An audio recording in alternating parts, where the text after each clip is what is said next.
ವೃತ್ತಿ ರತ್ನಾವಳಿ ಗ್ರಂಥದಲ್ಲಿ 2ನೇ ರತ್ನ 54ನೇ ಅಂಕದಿಂದ ಇವತ್ತಿನ ವಿಷಯವು ಪ್ರಾರಂಭವಾಗುತ್ತದೆ. ವೃತ್ತಿ ರತ್ನಾವಳಿ ಗ್ರಂಥದ 2ನೇ ರತ್ನದ 54ನೇ ಅಂಕದಿಂದ ಇವತ್ತಿನ ವಿಷಯವು ಪ್ರಾರಂಭವಾಗುತ್ತದೆ. ಇಲ್ಲಿವರೆಗೆ ಏನ್ ಹೇಳ್ಕೊಂಡು ಬಂದ್ರು ಅಂತ ಕೇಳಿದ್ರೆ, ಅಂದ್ರ ಜ್ಞಾನ ಈಗ ಈ ರತ್ನಾವಳಿ ಅಂದ್ರ ಇದು ಪ್ರಭಾಕರ, ವೃತ್ತಿ ಪ್ರಭಾಕರದ ಸಾರ ಅಂತ ಹೇಳಿದ್ರು. ಅಂದ ಮೇಲೆ ಇದು ಏನನ್ನು ತಿಳಿಸುತ್ತದೆ ಅಂತ ಕೇಳಿದ್ರೆ, ಈಗೇನು ನಾವು ದಿನ ಪ್ರತಿ ಭಾನುವಾರ ಆಯ್ತವಾರ ದಿನ ನೀವು ಈ ಶಾಸ್ತ್ರ ಕೇಳ್ತೀರಿ. ಆನ್ಲೈನ್ ಮೇಲೆ ಎಲ್ಲ ಸಂಪೂರ್ಣ ಎಲ್ಲ ಕರ್ನಾಟಕ ಮಹಾರಾಷ್ಟ್ರ ಎಲ್ಲ ಕೇಳ್ತಾರೆ. ಅಂದ್ರೆ ಏನನ್ನ ಹೇಳ್ತದೆ ಇದು ಅಂತ ಕೇಳಿದರೆ,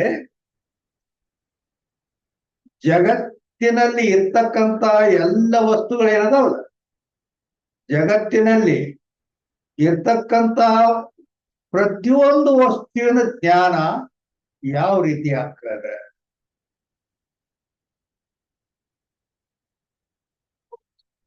ಅದೆಲ್ಲವನ್ನ ತಿಳಿಸ್ತದ. ಮೊದಲು 6 ಪ್ರಮಾಣಗಳದಾವ.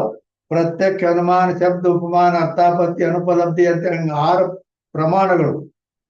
6 ಪ್ರಮಾಣಗಳಿಂದ ಆಯಾಯ ಜ್ಞಾನಗಳು ಯಾವ ರೀತಿ ಆಗ್ತಾವು ಅದನ್ನು ಹೇಳ್ತೇವೆ. ನಮ್ಮ ಶರೀರದಲ್ಲಿ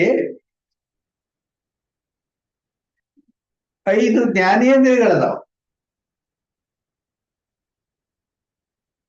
ಅಂದ್ರ ಶ್ರೋತ್ರ, ತ್ವಚ, ನೇತ್ರ, ಜಿಹ್ವಾ, ಗ್ರಾಣ.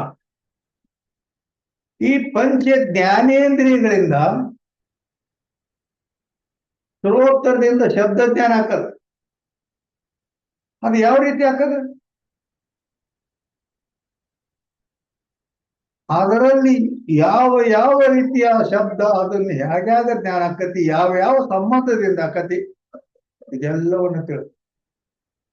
ನೇತ್ರದಿಂದ ರೂಪ ಜ್ಞಾನ ಆಕತಿ, ಹೇಗಾಕತಿ, ಅದರ ಪ್ರಕ್ರಿಯೆ ಏನ್? ಹಿಂಗ ಪ್ರತಿಯೊಂದು ಜಗತ್ತಿನಲ್ಲಿರುವ ಈ ಎಲ್ಲ ಜ್ಞಾನಗಳನ್ನ ತಿಳಿಸ್ತಾ ಹೋಗಿ ಕಡೆಗೆ ಬ್ರಹ್ಮಜ್ಞಾನ ಹೇಗಾಕತಿ, ಏನಾದ್ರು ಬೇಕಾದದ್ದು ನಮಗ್ ಈ ರೀತಿ ಗೊತ್ತಾಯ್ತಂದ್ರ ಅದನ್ನ ತಿಳ್ಕೊಳಕ್ ಅನುಕೂಲ ಆಗತಿ.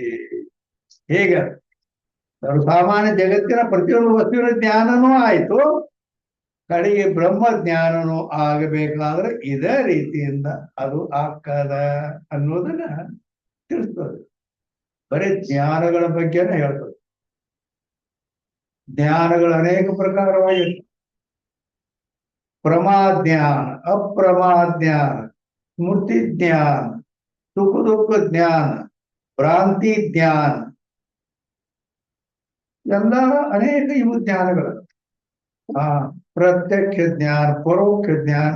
ಪ್ರತ್ಯಕ್ಷ ಜ್ಞಾನ ಹೇಗಾಗತಿ, ಪರೋಕ್ಷ ಜ್ಞಾನ ಹೇಗಾಗತಿ, ಅಪರೋಕ್ಷ ಜ್ಞಾನ ಹೇಗಾಗತಿ, ಇವೆಲ್ಲ ರೀತಿಗಳನ್ನ ತಿಳಿಸಿಕೊಡ್ತದೆ. ಆದ್ದರಿಂದ ಇಲ್ಲಿಯವರೆಗೆ 49ನೇ ಅಂಕದಿಂದ ಏನ್ ಹೇಳ್ಕೊಂಡು ಬರ್ತಿಲ್ಲಿ ಅಂತಂದ್ರೆ, ಸಾಧಾರಣ ಈ ಅಪರೋಕ್ಷ ಅಂದ್ರು ಪ್ರತ್ಯಕ್ಷ ಅಂದ್ರು ಒಂದ. ಆ ವಿಷಯದ ಲಕ್ಷಣ ಏನು, ಅಪರೋಕ್ಷ ಜ್ಞಾನದ ಲಕ್ಷಣ ಏನು ಅಂತೇಳಿ ಹೇಳ್ಕೊಂಡು ಬಂದ್ರ. ಅಂದ್ರ ಆ ವಸ್ತುವಿನ ಜ್ಞಾನ, ಅವುಗಳ ಬಗ್ಗೆ ಅಂದ್ರ ಅಪರೋಕ್ಷ ಅಥವಾ ಪ್ರತ್ಯಕ್ಷ ಹೇಗಾಗತ್ತಾವು, ಅದಕ್ಕೆ ಅಪರೋಕ್ಷ ಆಗ್ಲಾಕ ಏನ್ ಕಾರಣ ಐತಿ, ಅದ ಮತ್ತ ಪರೋಕ್ಷ ಆಗ್ಬೇಕಾದ್ರ ಅದಕ್ಕೆ ಏನ್ ಕಾರಣ ಅದ, ಇದೆಲ್ಲ ಇಲ್ಲಿ ತನಕ ಹೇಳ್ಕೊಂಡು ಬಂದಿದ್ದಾರೆ. ಬಂದು ಇನ್ನು ಮುಂದೆ ಇಲ್ಲಿ ತನಕ ಹೊರಗಿನ ವಸ್ತುಗಳ ಬಗ್ಗೆ ಹೇಳ್ಕೊಂಡ್ ಬಂದಾರೆ ನಿಮಗೆ, ತಿಳಿದ. ಆದ್ರೆ ಇನ್ನು ಮೇಲೆ ಏನ್ ಹೇಳ್ತಾರೆ ಅಂತಂದ್ರ ಆಂತರ ಪ್ರತ್ಯಕ್ಷ ಪ್ರಮಾಕ್ಕೆ ಭೇದಕ ನಿರ್ಧಾರ. ಏನ ಶರೀರದ ಒಳಗನು ಏನೇನ ಅನ್ನೋದು ಒಳಗಿನ ಜ್ಞಾನ, ಹೊರಗಿನ ಜ್ಞಾನ. ಶರೀರದ ಹೊರಗ ಏನಾದ್ರು ಜಗತ್ತಿನಲ್ಲಿರುವ ವಸ್ತುಗಳ ಜ್ಞಾನದ ಬಗ್ಗೆ ಹೇಳ್ತಾರೆ. ಇನ್ನು ಏನ್ ಹೇಳುವುದಂದ್ರ ಒಳಗೆ, ಶರೀರದ ಒಳಗೆ ಅಲ್ಲಿ ಜ್ಞಾನ ಆಗುವ ಸಂದರ್ಭ ಏನೇನದಾವು, ಯಾವ್ಯಾವ ಜ್ಞಾನ ಒಳಗಾಗ್ತಾವು, ಅವಕರ ಬಗ್ಗೆ ಈಗ ನಡೀತದೆ ವಿಷಯ. 54ನೇ ಅಂಕದಿಂದ ಪೂರ್ವ ಪ್ರಸಂಗ ಏ ಅಂದ್ರು. ಪೂರ್ವ ಪ್ರಸಂಗ ಏ ಅಂದ್ರೇನು, ಹಿಂದೆ ಒಂದು ನಡೆದು ಬಂದು ವಿಷಯ, ಹಿಂದೇನ್ ಹೇಳಿದ್ದೀವಿ ಆ ಮಾತು, ಹಿಂದೆ ಹೇಳಿದ ಮಾತು ಅದು ಯಾವುದು ಅಂತ ಕೇಳಿದ್ರೆ ಶುದ್ಧಾತ್ಮ ಗೋಚರ ಪ್ರತ್ಯಕ್ಷ ಪ್ರಮಾಣ. ಹಿಂದ ನಾವು ಹೇಳ್ಕೊಂಡ್ ಬಂದೀವಿ. ಏನ್ ಹೇಳ್ಕೊಂಡ್ ಬಂದೀವಿ, ಶುದ್ಧಾತ್ಮನನ್ನ ವಿಷಯ ಮಾಡ್ತಕ್ಕಂತ ಪ್ರತ್ಯಕ್ಷ ಪ್ರಮಾಣ ಅಂತ ಹಿಂದೆ ಹೇಳ್ಕೊಂಡ್ ಬಂದೀವಿ. ಅದು 2 ಪ್ರಕಾರ ಐತಿ ಅನ್ನೋದು. ಯಾವ 2 ಪ್ರಕಾರ, ಒಂದು ಬ್ರಹ್ಮ ಗೋಚರ, ಇನ್ನೊಂದು ब्रह्म अगोचर. एक ब्रह्म गोचर है, दूसरी ब्रह्मा गोचर है. अंदर अगोचर, ब्रह्म अगोचर. गोचर अंदर प्रत्यक्ष आಗೋದು. ಅದಕ್ಕೆ ಬ್ರಹ್ಮ ಗೋಚರ, ಬ್ರಹ್ಮ ಗೋಚರ ಅಂದ್ರೆ ಬ್ರಹ್ಮ ಅಗೋಚರ. ಆ ಬ್ರಹ್ಮ ಅಗೋಚರ ಅಂದ್ರೆ ಬ್ರಹ್ಮನನ್ನು ವಿಷಯೀಕರಿಸಿಲ್ಲ. ಬ್ರಹ್ಮ ಗೋಚರ ಅಂದ್ರೆ ಬ್ರಹ್ಮನನ್ನು ವಿಷಯೀಕರಿಸಿದೆ. ಇದು ಏನು, ಬ್ರಹ್ಮ ಗೋಚರ. ಕಹಿ ಆಯೆ ಅಂದ್ರ, ಅಲ್ಲಿ ಏನು ಕಹಿ ಆಯೆ ಅಂದ್ರ ಹೇಳ್ಕೊಂಡು ಬಂದಿದ್ದೇವೆ ಅಂತ ಐತಿಲ್ಲ ಮತ್ತೆ. ಅದನ್ನ ಹಿಂದೆ ನಾವು ಹೇಳ್ಕೊಂಡು ಬಂದಿದ್ದೇವೆ. ಹಿಂದೆ ಹೇಳ್ಕೊಂಡ್ ಬಂದಿದ್ದೀವಿ ಅಂದ್ರೆ ಏನ್ ಹೇಳ್ಕೊಂಡ್ ಬಂದಿರಿ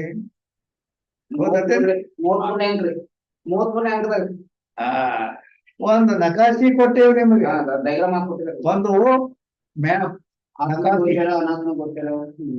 ಅದ ಇದ್ರ ಬಗ್ಗೆನೆ ಕೊಟ್ಟೇವಿ. ಅದಕ್ಕ ಅಂದ್ರೆ 33ನೇ ಅಂಕದ ಕೊನೆಯಲ್ಲಿ ಅಲ್ಲಿ ಏನೈತಿ, ಒಂದು ನಕಾಶೆ ಐತಿ ನಿಮ್ ಕೊಟ್ಟೇವಿ.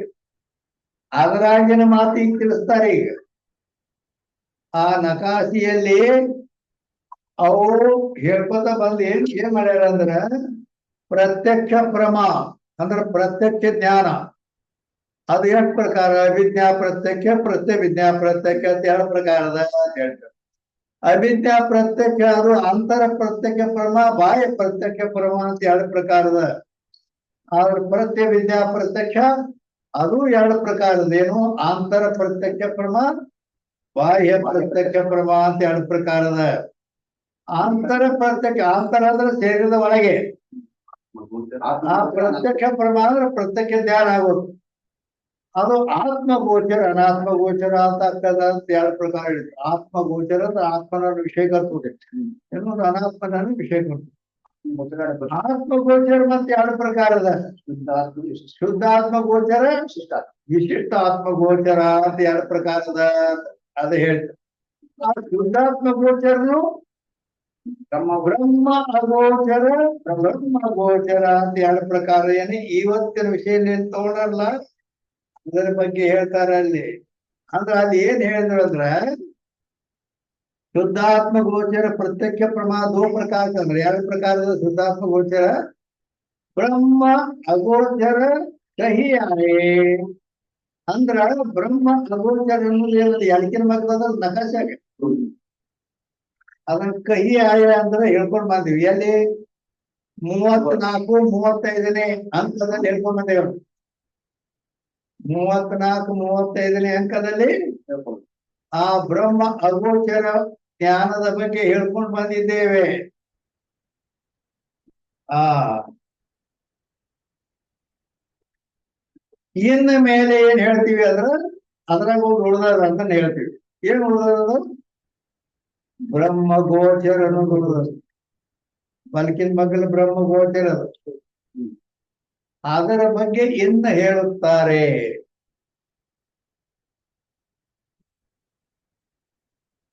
महावाक्यजन्य अहम ब्रह्मास्मि इस रीति से ब्रह्म के अभिन्न आत्मा को जो विषय करे अंದ್ರ ಮಹಾವಾಕ್ಯದಿಂದ ಉತ್ಪನ್ನವಾದಂತ ಅಹಂ ಬ್ರಹ್ಮಾಸ್ಮಿ ಅನ್ನುವ ಈ ರೀತಿ ಏನ್ ಜ್ಞಾನ ಐತಿ. ಅಹಂ ಬ್ರಹ್ಮಾಸ್ಮಿ ಅಂದ್ರ ಅದರ ಅರ್ಥ ಅಲ್ಲ, ನಾನು ಬ್ರಹ್ಮ ಇದ್ದೇನೆ ಅಂತ ನನಗೆ ಅರ್ಥ ಇದೆ. ಕರೆ ಅದು ವೇದದಲ್ಲಿ ಬರ್ತಕ್ಕಂಥ ಮಹಾವಾಕ್ಯ ಅದು ಅಹಂ ಬ್ರಹ್ಮಾಸ್ಮಿ. ಅದು ಎಲ್ಲಿ, ಯಾವ ವೇದದಲ್ಲಿ, ಯಾವ ಉಪನಿಷತ್ತಿನಲ್ಲಿ ಎಲ್ಲಿ ಬಂದದ ಅಂತ ಕೇಳಿದ್ರೆ ಶುಕ್ಲ ಯಜುರ್ವೇದದ ಬೃಹದಾರಣ್ಯಕ ಉಪನಿಷತ್ತಿನಲ್ಲಿ 1ನೇ ಅಧ್ಯಾಯದ 4ನೇ ಬ್ರಾಹ್ಮಣದ 10ನೇ ಮಂತ್ರದಲ್ಲಿ ಬಂದಿದೆ. ಏನು? ಶುಕ್ಲ ಯಜುರ್ವೇದದ ಬೃಹದಾರಣ್ಯಕ ಉಪನಿಷತ್ತಿನ 1ನೇ ಅಧ್ಯಾಯ 4ನೇ ಬ್ರಾಹ್ಮಣ 10ನೇ ಮಂತ್ರದಲ್ಲಿ ಅಹಂ ಬ್ರಹ್ಮಾಸ್ಮಿ ಅದು ಮಹಾವಾಕ್ಯರು. ಆದ್ದರಿಂದ ಇಂಥ ಅಹಂ ಬ್ರಹ್ಮಾಸ್ಮಿ ಎಂಬ ಮಹಾವಾಕ್ಯದಿಂದ ಆಗತಕ್ಕಂತ ಈ ಧ್ಯಾನ ಬ್ರಹ್ಮತೆ ಅಭಿನ್ನಾತ್ಮ. ಇದೇನಂದ್ರ ಬ್ರಹ್ಮನೊಡನೆ ಅಭಿನ್ನವಾದ ಆತ್ಮನನ್ನ ವಿಷಯ ಮಾಡಿದ. ಅಹಂ ಬ್ರಹ್ಮಾಸ್ಮಿ ಅಂದ್ರ ನಾನು ಆ ಬ್ರಹ್ಮನೇ ಇದ್ದೇನೆ ಅಂತ. ಬ್ರಹ್ಮ ಆತ್ಮ ಎರಡನ್ನು ಒಂದು ಮಾಡಿ ಅವೇದ ದರ್ಶನಂ ಜ್ಞಾನಂ, ಈ ರೀತಿ ಬ್ರಹ್ಮದ ಅವೇದ ಜ್ಞಾನವನ್ನು ಮಹಾವಾಕ್ಯ ಹೇಳ್ತದೆ. ಸೊ ಬ್ರಹ್ಮ ಗೋಚರ ಶುದ್ಧಾತ್ಮ ಗೋಚರ ಪ್ರತ್ಯಕ್ಷ ಪ್ರಮಾಹೇ ಅದರ ಅಂದ್ರೆ ಅದು ಬ್ರಹ್ಮ ಗೋಚರ. ಈಗ ಬ್ರಹ್ಮ ಅಗೋಚರ ಹೇಳೇವು ನಾವು, ಬ್ರಹ್ಮ ಅಗೋಚರ ಹೇಳೇವು. ಈಗ ಶುರುವಾತಿ ಬ್ರಹ್ಮ ಗೋಚರ ಒಂದು ಉಳಿದಿತ್ತಲ್ಲ, ಅದನ್ನ ತಗೊಂಡ್ರಿ. ಅಹಂ ಬ್ರಹ್ಮಾಸ್ಮಿ ಅನ್ನೋದು ವೇದ ಉಪನಿಷತ್ತಿನ ಪ್ರಮಾಣ ಕೊಟ್ಟು ಅದು ಮಹಾವಾಕ್ಯವಾದ್ದರಿಂದ ಬ್ರಹ್ಮ ಗೋಚರ ಅಂದ್ರೆ ಬ್ರಹ್ಮನನ್ನೇ ವಿಷಯ ಮಾಡ್ತಕ್ಕಂಥದ್ದಾಗಿದೆ. ಅದರ ನಂತರನು ಶುದ್ಧಾತ್ಮ ಗೋಚರ ಅಂದ್ರೆ ನಕಾಶಾಗ ನೋಡ್ರಿ, ಅಲ್ಲಿ ಬ್ರಹ್ಮ ಗೋಚರದ ಮ್ಯಾಲ ಭಾಗದಲ್ಲಿ ಶುದ್ಧಾತ್ಮ ಗೋಚರ ಇರ್ತೈತಿ. ಮ್ಯಾಲ ಶುದ್ಧಾತ್ಮ ಗೋಚರ ಮುಂದೇನೈತಿ? ಶುದ್ಧಾತ್ಮ ಗೋಚರ ಪ್ರತ್ಯಕ್ಷ ಪ್ರಮ ಐತಿ. ಪ್ರತ್ಯಕ್ಷ ಪ್ರಮ ಅಂದ್ರ ಅಲ್ಲಿ ಮ್ಯಾಲಿ ಎಲ್ಲಕ್ಕಿಂತ ಮ್ಯಾಲಿ ಏನ್ ಶುರುವಾಗ್ಯದ ಪ್ರತ್ಯಕ್ಷ ಪ್ರಮಾಣದಿಂದ ಶುರುವಾಗ್ಯದ. ಆ ಪ್ರತ್ಯಕ್ಷ ಪ್ರಮಾಣದೊಳಗೆ ಇಷ್ಟೆಲ್ಲ ಭೇದಗಳದಾವ. ಈ ರೀತಿ ಪ್ರತ್ಯಕ್ಷ ಪ್ರಮಾಣದಲ್ಲಿ ಈ ಶುದ್ಧಾತ್ಮ ಗೋಚರ ಅಂತಕ್ಕಂಥದ್ದು ಪ್ರತ್ಯಕ್ಷ ಪ್ರಮಾದ. ಆದ್ದರಿಂದ ಶುದ್ಧಾತ್ಮ ಗೋಚರ ಪ್ರತ್ಯಕ್ಷ ಪ್ರಮಾದ. ಅಹಂ ಬ್ರಹ್ಮಾಸ್ಮಿಯ ಜ್ಞಾನಕ್ಕೂ ವಾಚಸ್ಪತಿ ಮನೋಜನಗೆ ಅಂದ್ರ ಈಗ ಅಹಂ ಬ್ರಹ್ಮಾಸ್ಮಿ ಅಂತ ಏನು ಜ್ಞಾನ ಹಾಕದಲ್ಲ, ಜ್ಞಾನ ಆಗುವಲ್ಲಿ ಈ ಜ್ಞಾನದ ಬಗ್ಗೆ ವಾಚಸ್ಪತಿಗಳು, ವಾಚಸ್ಪತಿ ಅಂದ್ರೆ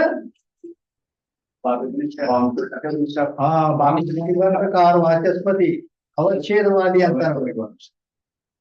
ಅವ್ರ ಏನಂತಾರ ಅಂದ್ರ ಮನೋಜನ್ಯ ಅಂದ್ರ ಅರ್ಥ. ಮನೋಜನ್ಯ ಅಂದ್ರೆ ಅಂದ್ರ ಮನಸ್ಸಿನಿಂದ ಅಹಂ ಬ್ರಹ್ಮಾಸ್ಮಿ ಜ್ಞಾನವಾಗುತ್ತೆ. ಅಹಂ ಬ್ರಹ್ಮಾಸ್ಮಿ ಜ್ಞಾನ ಆಗ್ಬೇಕಾದ್ರೆ ಎದ್ರಿಂದ ಆಕತ್ತೆ ಅಂದ್ರ ಮನಸ್ಸಿನಿಂದ ಹಾಕದ ತೋರ್ಪ್ಯಾರ ಅವ್ರು. ಜನೆ ಅವರನಿಕೆ ಮತ್ತೊಮ್ಮೆ ಜ್ಞಾನ ವಾಕ್ಯ ಜನೆ ಅವರನಿಕೆ ಮತ್ತೊಮ್ಮೆ ಅಂದ್ರ ಬೇರೆಯವ್ರು ಬೇರೆಯವ್ರು ಅಂದ್ರೆ ಯಾರು ಬೇರೆಯವ್ರು ಅಂದ್ರೆ ಯಾರು ನೀವು ಬೇರೆಯವ್ರಾದ್ರೆ ನೀವು ನೀವು ಅಂದ್ರೆ ಯಾರು ವೇದಾಂತಿಗಳು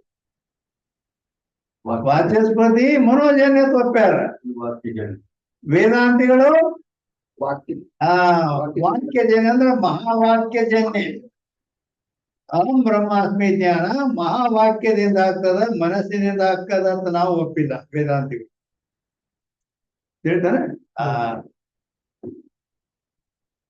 ಯಾಕಂದ್ರ ಅವರು ಮನಸ್ಸಿಗೆ ಇಂದ್ರಿಯ ಅಂತ ಒಪ್ಪ್ಯಾರ ಮನಸ್ಸಿಗೆ ಇಂದ್ರಿಯ ಅಂತ ಒಪ್ಪಿ ಮನೋಜನ್ಯ ಈ ಅಹಂ ಬ್ರಹ್ಮಾಸ್ಮಿ ಜ್ಞಾನವನ್ನು ಹೇಳ್ತಾರ ಆದ್ರೆ ನಾವು ಮನಸ್ಸಿಗೆ ಇಂದ್ರಿಯ ಅಂತ ಒಪ್ಪಿಲ್ಲ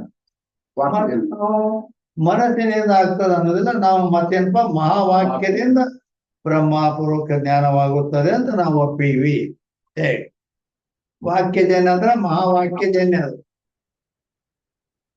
ಯಾಕಂದ್ರೆ ವಾಕ್ಯ ಅಂದ್ರೆ ಸಾಮಾನ್ಯ ವಾಕ್ಯ ಇರ್ತದ ವಾಕ್ಯ ಅಂದ್ರೆ ಪದ ಸಮುದಾಯಕ್ಕೂ ಪದ ಸಮುದಾಯಕ್ಕನ ವಾಕ್ಯ ಅಂತಾರ ಅನೇಕ ಪದಗಳು ಕೂಡಿ ಒಂದು ವಾಕ್ಯ ಅಕ್ಕ ರಾಮನು ಊರಿಗೆ ಹೋದನು ರಾಮನು ಒಂದು ಊರಿಗೆ ಎರಡು ಹೋದನು ಮೂರು ಹೌದಲ್ಲ ಇದಕ್ಕೆ ವಾಕ್ಯ ಅಂತ ಮಹಾವಾಕ್ಯ ಮಹಾವಾಕ್ಯ ಅಂತ ಜೀವ ಬ್ರಹ್ಮರ ಅಭೇದ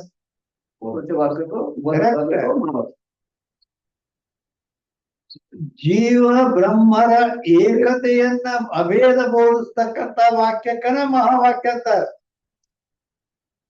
ಉಳಿದ ವಾಕ್ಯಗಳದಾವ ವೇದ ವಾಕ್ಯಗಳದಾವ ಯಾವ್ದಾವ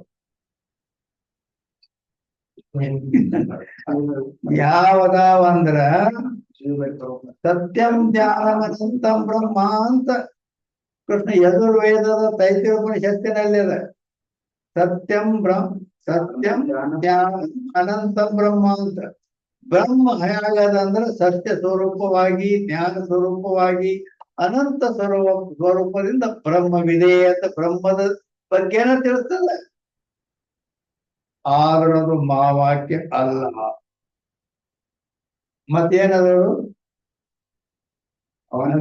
ಏನ ಸುಡುಗಾಡ ಇರ್ಬೇಕಂತಾರೆ ಏನದ ಅಂದ್ರ ಅವಾಂತರ ವಾಕ್ಯ ಅಂತಾರ ಅದಕ್ಕೆ ಅವಾಂತರ ವಾಕ್ಯ ಅಂತ ಹೇಳ್ಕಂತಾರ ಜೀವ ಬ್ರಹ್ಮರ ಅಭೇದ ಸೂಚಕ ಜೀವ ಬೇಗ ಸೂಚಕ ಓದಲಾಗ್ಬೇಕು ಜೀವ ಬ್ರಹ್ಮರ ಬೇಗ ಸೂಚಕ ಆಗ್ಬೇಕು ಅಂದ್ರ ಜೀವ ಬ್ರಹ್ಮರ ಸ್ವರೂಪವನ್ನು ಭಿನ್ನವಾಗಿ ತಿಳಿಸುವ ವಾಕ್ಯ ಇಲ್ಲಿ ಬರೇ ಸತ್ಯಂ ಜ್ಞಾನ ಅನಂತ ಬ್ರಹ್ಮ ಅಂದ್ರೆ ಬ್ರಹ್ಮದ ಬಗ್ಗೆ ಅಂತ ಹೇಳಿದ್ದೆ ಈ ಆತ್ಮನ ಬಗ್ಗೆ ಹೇಳಿಲ್ಲ ಅಲ್ಲಿ ಬರೇ ಕೇವಲ ಆ ಬ್ರಹ್ಮ ಹೇಗದಂದ್ರೆ ಸತ್ಯ ಸ್ವರೂಪ ಜ್ಞಾನ ಸ್ವರೂಪ ಅನಂತ ಸ್ವರೂಪ ಬ್ರಹ್ಮವಿದೆ ಅಂತ ಹೇಳಿದ್ರು ಅವಾಂತರ ವಾಕ್ಯದ ಏಷ ಹೃದಯಂತ ಜ್ಯೋತಿ ಪುರುಷ ಅಂದ್ರೆ ಇದು ಕೇವಲ ಆತ್ಮನನ್ನು ತಿಳಿಸ್ತದೆ ಅತ್ರಾಯಂ ಪುರುಷ ಸ್ವಯಂ ಜ್ಯೋತಿರ್ಭವತಿ ಅಂತ ಇದು ಅಂದ್ರ ಈ ಅತ್ರಾಯಂ ಅಂದ್ರ ಈ ದೇಹದಲ್ಲಿರ್ತಕ್ಕಂಥ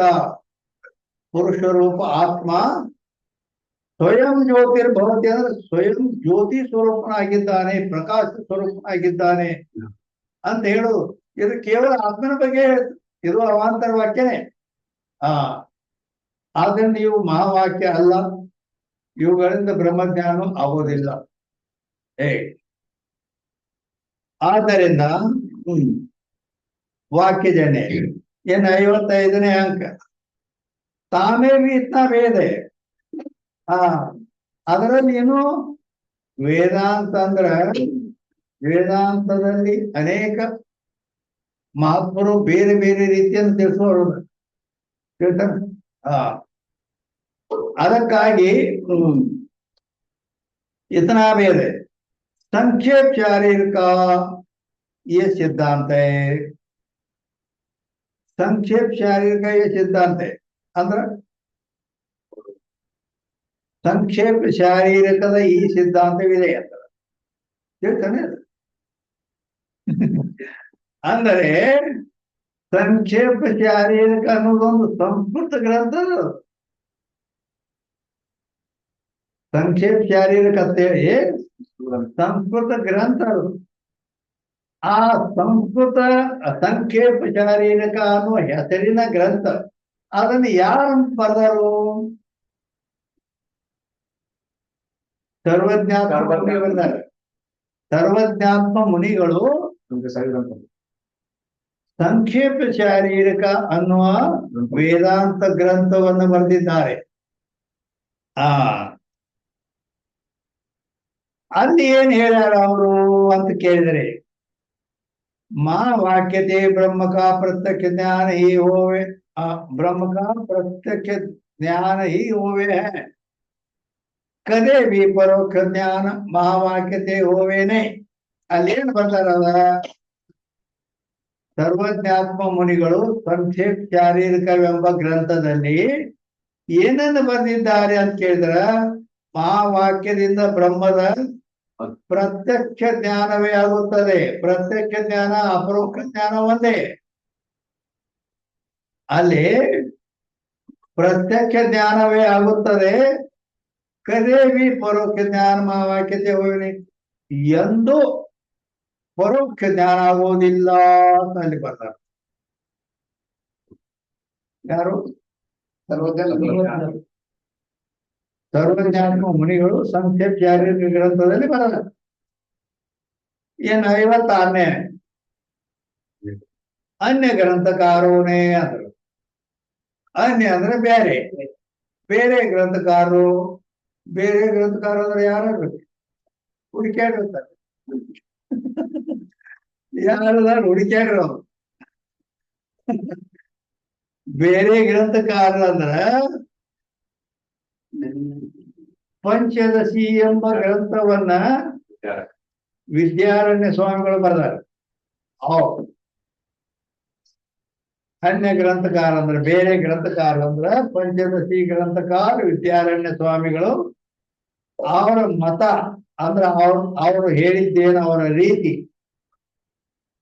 ವಿಚಾರ ಸಹಿತ ಮಹಾವಾಕ್ಯತೆ अपरोक्ष ज्ञान होवे है, विचार रहित वाक्य से केवल वाक्यते परोक्ष ज्ञान होवे. तो ಅವರು ಸರ್ವಜ್ಞಾತ್ಮ ಮುನಿ ಸಂಕ್ಷೇಪ ಶಾರೀರಿಕ ಗ್ರಂಥದಲ್ಲಿ ಏನ್ ಹೇಳ್ಯಾರು ಅಂದ್ರ, ಮಹಾವಾಕ್ಯದಿಂದ ಅಪರೋಕ್ಷ ಜ್ಞಾನವೇ ಆಕೈತಿ, ಪ್ರತ್ಯಕ್ಷ ಜ್ಞಾನವೇ ಆಕೈತಿ ಅಂತ ಅವ್ರು ಹೇಳಿದ್ರ.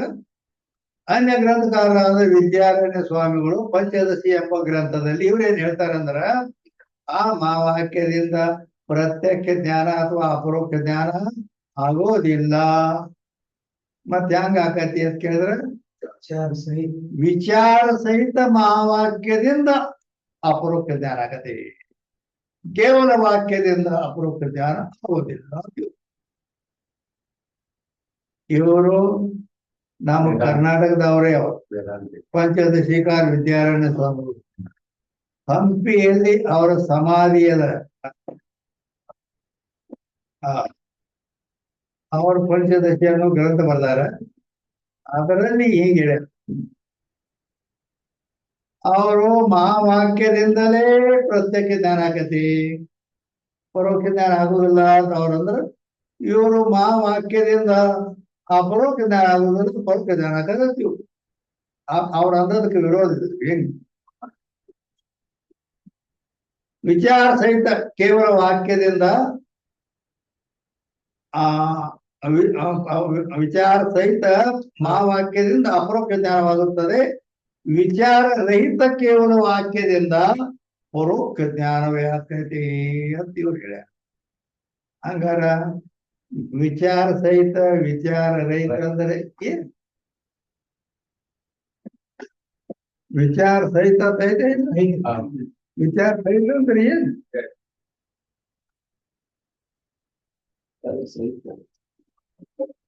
ಯಾರಿಗೆ ಗೊತ್ತದ ಏನ್ ಬರ?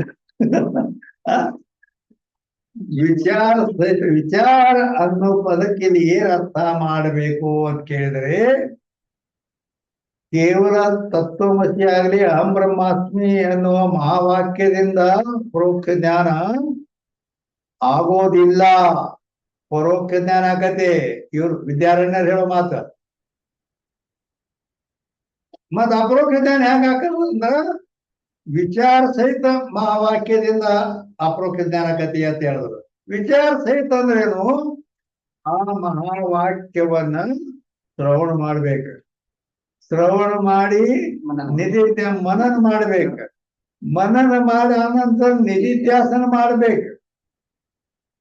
ಶ್ರವಣ ಮನನ ನಿಧಿಧ್ಯಾಸನದ ನಂತರ ಅಪರೋಕ್ಷ ಜ್ಞಾನವಾಗುತ್ತದೆ. ಈಗ ಗೊತ್ತಾಯ್ತಲ್ಲ ಪೂರ್ವ? ಮೊದಲೇ ಗೊತ್ತಾಯ್ತು. ಈ ರೀತಿ ಅದು ಬರೀ ಮಹಾವಾಕ್ಯದಿಂದ ಆಗುದಿಲ್ಲ. ಈಗ ಶ್ರವಣ ಮಾಡ್ಬೇಕು ಅಂದ್ರೆ ಶಾಸ್ತ್ರ ಕೇಳ್ಬೇಕು. ಕೇಳಿದ್ದನ್ನ ಮನನ ಮಾಡ್ಬೇಕು, ಚಿಂತನೆ ಮಾಡ್ಬೇಕು. ಆಮೇಲೆ ಅದನ್ನ ನಿಧಿಧ್ಯಾಸನ ಮಾಡಿದಾಗ ಬ್ರಹ್ಮದ ಅಪರೋಕ್ಷ ಜ್ಞಾನವಾಗುತ್ತದೆ. ಅದಕ್ಕ ಶುಕ್ಲ ಯಜುರ್ವೇದದ ಬೃಹದಾರಣ್ಯ ಉಪನಿಷತ್ತಿನಲ್ಲಿಯೂ ಕೂಡ ಈ ಮಾತು ಹೇಳಿದೆ. ಆತ್ಮಾವ ಅರೇ ದ್ರಷ್ಟವ್ಯ ಶ್ರೋತವ್ಯೋ ಮಂತವ್ಯೋ ನಿಧಿಧ್ಯಾಸಿತವ್ಯ ಇದ ಮಾತ ಹೇಳಿದೆ. ಅದನ್ನೇ ನಿಂತ್ಕೊಂಡ್ರು ಪರಮಾನುಭವೋದಿಯಲ್ಲಿ ನೆರೆ ಕೇಳುವುದನ್ನ ಅರಿದುದನ್ನೊಮ್ಮೆಯು ಮರೆಯದಿರು ಗುರು ಪೇಳದ ತೆರೆದರು ಅಂತೇಳಿ. ನೆರೆ ಕೇಳುವುದ ಶ್ರವಣ ಮಾಡಿ, ಕೇಳುವುದನ್ನ ಅರಿ ಅಂದ್ರೆ ಮನನ ಮಾಡಿ, ನಿಧಿಧ್ಯಾಸನ ಮಾಡಿ. ಆದ್ದರಿಂದ ಇಲ್ಲಿ ವಿಚಾರ ಸಹಿತ ಮಹಾವಾಕ್ಯದಿಂದ ಅಪರೋಕ್ಷ ಜ್ಞಾನ ಆಗ್ತದೆ. ವಿಚಾರ ಇಲ್ಲದ ಕೇವಲ ವಾಕ್ಯದಿಂದ ಪರೋಕ್ಷ ಜ್ಞಾನವಾಗುತ್ತದೆ ಅಂತ ಪಂಚದಶೀಕಾರ ವಿದ್ಯಾರಣ್ಯರು ಹೇಳಿದರು. ಈಗ 57ನೇ ಅಂಕ. ಸರ್ವಕ್ಕೆ ಮತಮೇ ಅಹಂ ಬ್ರಹ್ಮಾಸ್ಮಿ ಜ್ಞಾನ ಶುದ್ಧಾತ್ಮ ಗೋಚರ. ಸರ್ವಕ್ಕೆ ಮತ್ಮೆ ಅಂದ್ರೆ ಎಲ್ಲಾ ವೇದಾಂತಿಗಳು ಹೇಳ್ತದಲ್ಲ ಅವರು ಎಲ್ಲರೂ. ಇಲ್ಲಿ ಇವು ಕೆಲವೊಂದು ಅಂಶದಲ್ಲಿ ಬೇರೆ ಬೇರೆ ಪ್ರಕ್ರಿಯೆ ಅವರು ಭಿನ್ನ ಅದಾವು. ಆದ್ರ ಎಲ್ಲರ ಮತದಲ್ಲಿ ಅಹಂ ಬ್ರಹ್ಮಾಸ್ಮಿ ಅನ್ನುವ ಈ ಜ್ಞಾನ ಅದು ಶುದ್ಧಾತ್ಮ ಗೋಚರವೇ ಅದ, ಅಲ್ಲದೆ ಬ್ರಹ್ಮ ಗೋಚರದ. ಶುದ್ಧಾತ್ಮ ಗೋಚರ, ಬ್ರಹ್ಮ ಗೋಚರ. ನಕಾಶಿ ಇತ್ತಂದ್ರೆ ನೋಡ್ಕೋರಿ, ಐತಿ ನಿಮ್ಗೆ ಮತ್ತೇನು.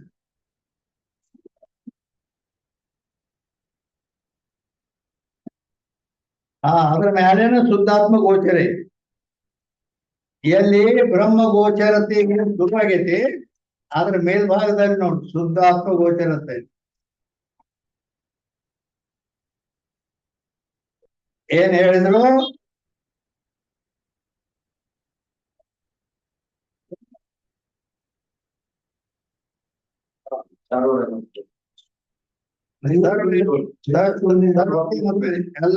ಎಲ್ಲರ ಮತದಲ್ಲಿ ಅಹಂ ಬ್ರಹ್ಮಾಸ್ಮಿ ಜ್ಞಾನ ಶುದ್ಧಾತ್ಮ ಗೋಚರದ, ಬ್ರಹ್ಮ ಗೋಚರದ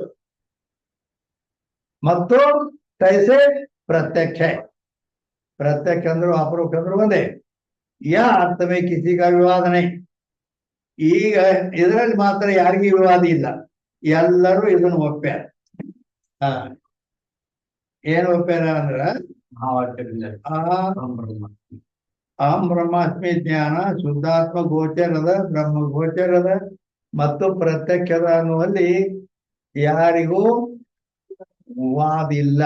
ಆದ್ರೆ ಎಲ್ಲರೂ ಒಪ್ಪಿದ್ದಾರೆ. ಇನ್ನು 58ನೇ ಅಂಕದಿಂದ जीव ईश्वर का स्वरूप निरूपण भी ग्रंथकारों ने आभासवाद, अवच्छेदवाद, बिंब प्रतिबिंबवाद आदि रीति से बहुत विस्तार से लिखा है. ಮತ್ತೇನ್ ಹೇಳಿದ್ರು? ಜೀವ ಈಶ್ವರ ಸ್ವರೂಪ ನಿರೂಪಣ ಮಾಡುವಲ್ಲಿ ಅಂದ್ರ ಜೀವ ಅಂದ್ರೆ ಎದಕ್ಕಂತಾರ? ಚ ಅಂದ್ರೆ ಎದಕ್ಕಂತಾರ? ಹಾಲು ಸಕ್ಕರೆ ಚಾಪುಡಿ ಕೂಡಿದ್ದಕ್ಕ. ಮತ್ತೆ ನೀರ್ ಹಾಕದಾಗ ಹಾಕತಿ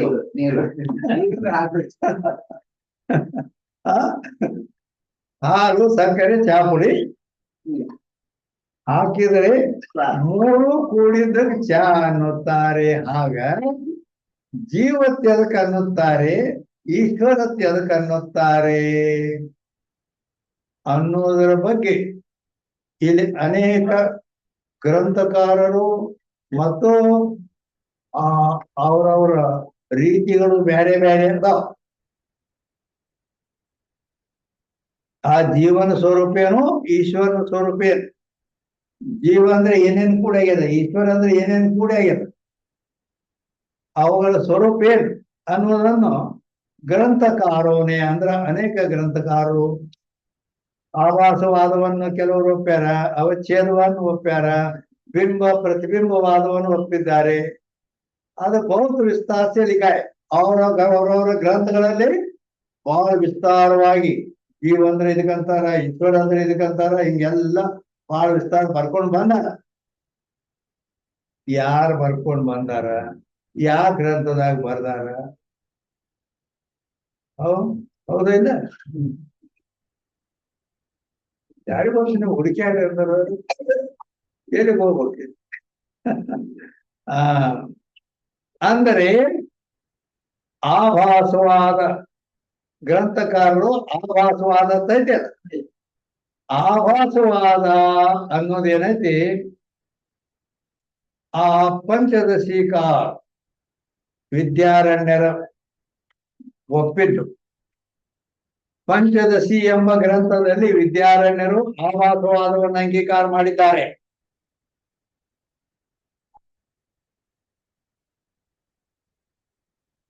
ಅಂದ್ರ ಹೇಳ್ತಾನೆ ಹೇಳಿ, ಎಲ್ಲಿ ತಿಳಿದ ಅಲ್ಲಿ ನನಗೆ ಗೊತ್ತಾಗಿ ಅದಕ್ಕೆ ತಿಳಿದೇನು ಅಂದ್ರ ಆಭಾಸವಾದ ಅಂತ ಹೇಳಿದರು. ಆಭಾಸವಾದದಲ್ಲಿ ಏನ್ ಹೇಳ್ಯಾರ ಅಂತ ಕೇಳಿದ್ರ, ಜೀವತಿ ಅದಕ್ಕೆ ಅನ್ಬೇಕಪ್ಪ, ಆದ್ರೆ ಚಾ ಅತಿ ಅದಕ್ಕೆ ಅನ್ಬೇಕಪ್ಪ ಅಂದ್ರೆ ಹೇಳಿದಿಲ್ಲ, ಹಾಲು ಸಕ್ಕರೆ ಪುಡಿ, ಚಾ ಪುಡಿ. ಆಗ ಇಲ್ಲಿ ಅಂತಃಕರಣ, ಅಂತಃಕರಣ ಅಥವಾ ಅವಿದ್ಯೆ ಅದು ಹೊರಟರು ಬರ್ತೈತೆ. ಒಂದಿರ್ಲಿ ಸುಮ್ಮ ಇದಕ್ಕಾಗಿ ತಿಳ್ಕೊಳ್ಳೋ ಸಲುವಾಗಿ. ಯಾಕಂದ್ರ ಅಂತಃಕರಣ ಇಷ್ಟೇ ಅಂದರೆ ಏನಾಗುತ್ತದೆ,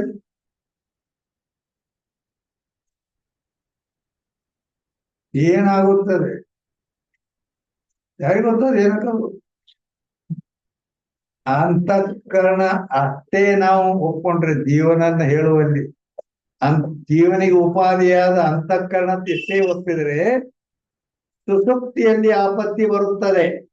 ಯಾಕಂದ್ರ ಸುಸುಪ್ತಿ ನಿದ್ದೆಯಲ್ಲಿ ಅಂತಃಕರಣ ಇರೋದಿಲ್ಲ, ಮತ್ತ ಅಲ್ಲಿ ಜೀವನ ಲೋಪಕತೆ. ಅಲ್ಲಿ 3 ಅವಸ್ಥೆಗಳಲ್ಲಿ 3 ಜೀವರಿದ್ದಾರೆ. ಆ ಸುಸುಪ್ತಿಯಲ್ಲಿ ಜೀವ ಎಲ್ಲ ಅನ್ಬೇಕಂತೆ. ಅದಕ್ಕಾಗಿ ಅಲ್ಲಿ ಉಪಾಧಿಯನ್ನ ಅವಿದ್ಯಾ ಅಂತ ಹೋಗ್ತಾರೆ. ಅದಕ್ಕೆ ಇಲ್ಲಿ ನಾವು ತಿಳ್ಕೊಳ್ಳೋದು ಸಮಾಗ್ಯ, ಯಾರು ಹೇಳೋದು ಮಾತು ಗಡಬಡಿ ಯಾಕಂತೇಳಿ ಒಂದು ಅಂತಃಕರಣ ಅಂತ ತಗೊಳ್ಬೇಕು. ಯಾಕ ಅದು ಪ್ರಚಾರದಲ್ಲಿ ಹೆಚ್ಚು ಅದ ಐತಿ. ಅದು ನಿದ್ರೆಯಲ್ಲಿ ಅಷ್ಟ ಚೇಂಜ್ ಆಗತ್ತೆ. ಅದು ಅಂತಃಕರಣ ಜೀವ ಅಂದ್ರೆ ಎಂತಂತಾರೆ ಅಂದ್ರೆ ಅಂತಃಕರಣ. ಅಂತಃಕರಣದ ಅಧಿಷ್ಠಾನ ಕೂಟಸ್ಥ ಚೈತನ್ಯ. ಆ ಅಂತಃಕರಣದಲ್ಲಿ ಆ ಕೂಟಸ್ಥ ಚೈತನ್ಯದ ಆಭಾಸ ಅಂದ್ರೆ ಅದ್ರಾಗ ಇದು ಬಿಡುತ್ತೆ. ಪ್ರತಿಬಿಂಬ ಅಂದ್ರೆ ಮತ್ತೊಂದು ಇದ್ರಾಗ ಹೋಗೋದ ಕೇಳಕ್ಕೆ ನಾವು ಅನ್ನಂಗಿಲ್ಲ, ಅದನ್ನ ನೀವು ಅನ್ಕೋರಿ ಅಂತೀನಿ. ಇಲ್ಲಿ ಆಭಾಸವಾದ ಅಂತ ಹೇಳಿಲ್ಲ ಅವ್ರು. ಆಭಾಸವಾದ ಅಂದ್ರ ಅದು ಆಭಾಸ ಅಂದ್ರ ಪ್ರತಿಬಿಂಬನೇ ಕರೆ. ಅಂದ್ರ ಆ ಕನ್ನಡಿಯೊಳಗೆ ಈ ಮುಖದ ಆಭಾಸ ಬಿದ್ದಿದ್ದ ಪ್ರತಿಬಿಂಬ ಅದಾರ. ಎಲ್ಲಿ ಪ್ರತಿಬಿಂಬ ಅಂದ್ರೆ ಅಲ್ಲಿ ಮತ್ತೆ ಇಲ್ಲಿ ಮತ್ತೊಂದ್ ಕಡೆ ಅವರು ಆ ಚಿದಾಭಾಸ ಅದ್ರ ಕರೆ ಹೆಸರೇನು, ಆಭಾಸ ತಿಳಿಯಿದೆ. ಆಭಾಸವಾದ ಅಂದ್ರೆ ಚಿದಾಭಾಸ, ಅದ್ರ ಪೂರ್ಣ ಹೆಸರು ಚಿದಾಭಾಸ ತಿಳ್ಕೊಂಡಾರ. ಚಿದಾಭಾಸದ ಲಕ್ಷಣ ಏನು? ಪ್ರತಿಯೊಂದಕ್ಕೆ ಲಕ್ಷಣ ಇರ್ತಾವ.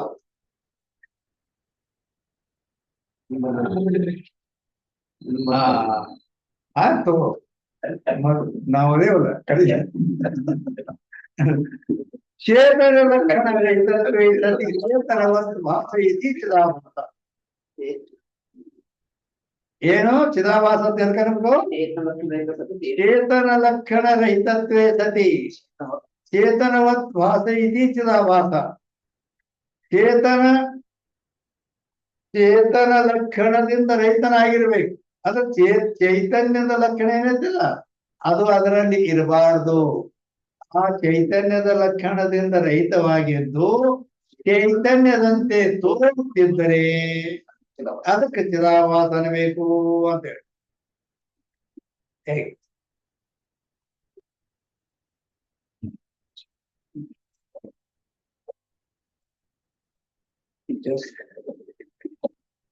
ಆ ಅಂದ್ರ ಅಲ್ಲಿ ಏನೋ ಚಿದಾಭಾಸ, ಅಂತಃಕರಣ ಉಪಾಧಿ, ಅಂತಃಕರಣದ ಅಧಿಷ್ಠಾನ, ಕೂಟಸ್ಥ ಚೈತನ್ಯ, ಈ ಮೂರು ಚಂದ್ರೋದಯ ಕೇಳಿರೇ ಇಲ್ಲೋ.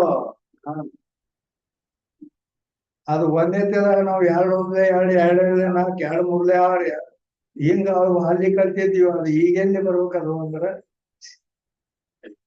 ಅವು ಕಡಿತಾನೆ ಇರಬೇಕು. ಮತ್ ಲೆಕ್ಕಪತ್ರ ಮಾಡ್ಬೇಕಾದ್ರೆ ಬೇಕು. ಮತ್ ಈಗ ಲಕ್ಷಣಗಳೆಲ್ಲ ಏನ್ ಹೇಳ್ಕೊಂಬಂದೇವು. ಎಲ್ಲಿ ಚಂದ್ರೋದಯ ಹೇಳುವಾಗ ಹೇಳೇವಿ. ವಿಚಾರ ಚಂದ್ರೋದಯ ಹೇಳುವಾಗ ವಿಚಾರ ಚಂದ್ರೋದಯ ಹೇಳಿ ಮತ್ತ ಆಮೇಲೆ ಇದು ವಿಚಾರ ಸಾಗರ ಹೇಳಿ ಈಗಿಲ್ಲಿ ಪ್ರಭಾಕರ್ ವಿಷಯ ಅಂದ್ರೆ ವೃತ್ತಿ ರತ್ನಾವಳಿಗೆ ಬಂದೇವಿ. ಹೇಳ್ತಾನೆ ಅದು ಒಂದು 20 ಸಲ ಹೇಳಿರ್ಬೇಕು. ಅಂತೂ ನೀವ್ ಹೇಳ್ಕೊತ ಹೋಗೋದ ನಾವ್ ಹಂಗ ಸಪಾಟ ಮಾಡ್ಕೊತ ಹೋಗೋದು.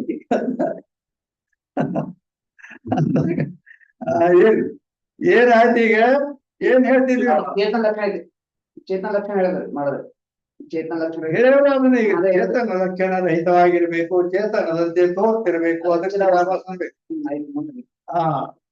ಆ ಚಿದಾಭಾಸ ಅಂತಃಕರಣದಲ್ಲಿ ನಮ್ಮ ಅಂತಃಕರಣ ಏನದಲ್ಲ ಅದು ಎದರಿಂದ ಹುಟ್ಟಿದ ಗೊತ್ತದ ನಿಮ್ಗೆ? ದೇಹದಲ್ಲಿ ಇರ್ತಕ್ಕಂತ ಅಂತಃಕರಣವು ಎದರಿಂದ ಹುಟ್ಟಿದೆ?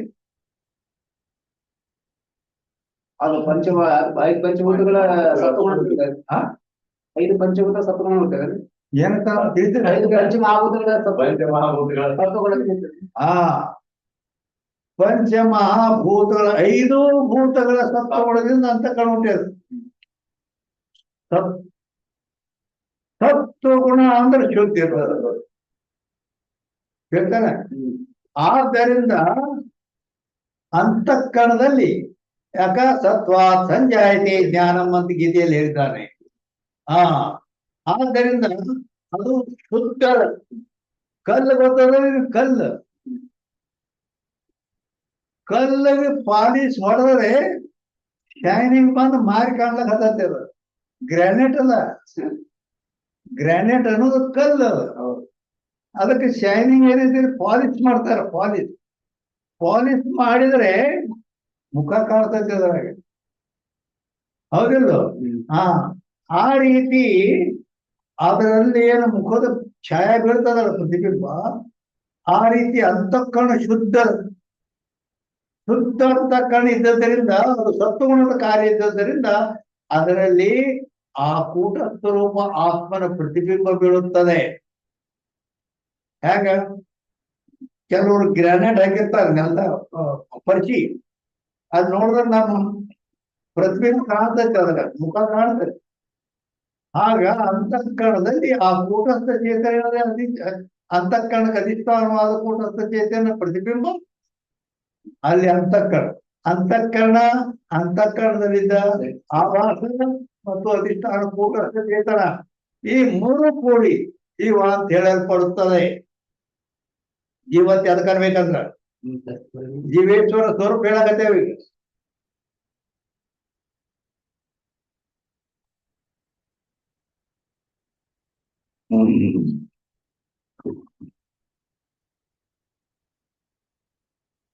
ಇದನ್ನು ಯಾರು ಒಪ್ಪಿದ್ದಾರೆ? ಪಂಚದಶಿಕಾರ ವಿದ್ಯಾರಣ್ಯ ಸ್ವಾಮರ ಪ್ರಕ್ರಿಯೆ ಇದು. ಅಲ್ಲಿ ಮೊದಲು ಬಂದದ್ದು ಆಭಾಸವಾದ ಅಂತೇಳಿ. ಆಭಾಸವಾದದ ರೀತಿಯಿಂದ ಜೀವ ಅಂದ್ರೆ ಏನು ಅನ್ನೋದನ್ನ ಇಟ್ಟು ತನ ಹೇಳಿದೀವಿ ನಾವು. ಜೀವ ಅಂತ ಕಾಣಬೇಕು. ಅಂತಃಕರಣದ ಅಧಿಷ್ಠಾನ ಕೂಟಸ್ಥ ಚೇತನ. ಆ ಅಂತಃಕರಣದಲ್ಲಿ ಆ ಚೇತನದ ಆಭಾಸ ಅಂದ್ರು ಚಿದಾಭಾಸ ಅಂದ್ರು ಒಂದೇ. ಈ ಮೂರು ಕೂಡಿ ಅಂತಃಕರಣ, ಆಭಾಸ, ಕೂಟಸ್ಥ ಅಧಿಷ್ಠಾನ ಚೇತನ ಮೂರು ಕೂಡಿ ಜೀವ ಅಂತ ಹೇಳಲ್ಪಡುತ್ತದೆ. ಎಲ್ಲಿ? ಆಭಾಸವಾದದಲ್ಲಿ. ಯಾಕ ಪ್ರಕ್ರಿಯೆಗಳು ಬೇರೆ ಬೇರೆ ಇದಾವು. ಇದು ಒಂದೇ ನಂಬರ್ ಗೊತ್ತಾಗ್ತಲ್ಲ. ಆಭಾಸವಾದಲ್ಲಿ ಎಷ್ಟು ತಿಳ್ಕೊಬೇಕಂತ. ಇನ್ನ ಅವಚ್ಛೇದವಾದ ಎರಡನೇದು. ಇನ್ ನೀವೆಲ್ಲ ಪೂರ ಬರ್ಕೊಳ್ತಾನ ನಾನು ನಿಂತರ ಟೈಮ್ ಹೋಗ್ತದೆ ಈ ಕಡೆ. ಅಂದ ಗ್ರಂಥ ಮುಂದುವರಿಯಂಗಿಲ್ಲ. ನೀವು ರಿಕಾರ್ಡಿಂಗ್ ಮಾಡ್ಕೋತೀರಿ, ಆ ರಿಕಾರ್ಡಿಂಗ್ ನೋಡಿ ಬರ್ಕೋರಿ. ಅಂದ್ರೆ ಮುಂದ್ ವಿಷಯ ಬಡ ಬಡ ಹೋಗ್ತದೆ. ಇಲ್ಲಾಂದ್ರೆ ಒಂದು ವರ್ಷಾನುಗಟ್ಲೆ ಇದನ್ನ ಹಿಡ್ಕೊಂಡು ಕೂತಿರೋದು. ಅವಚ್ಛೇದವಾದ ಎರಡನೇ ನಂಬರ್ ಏನದ? ಅವಚ್ಛೇದವಾದವನ್ನು ಯಾರು ಒಪ್ಪಿದ್ದಾರೆ? ಅವಚ್ಛೇದವಾದ ಯಾರ್ದು?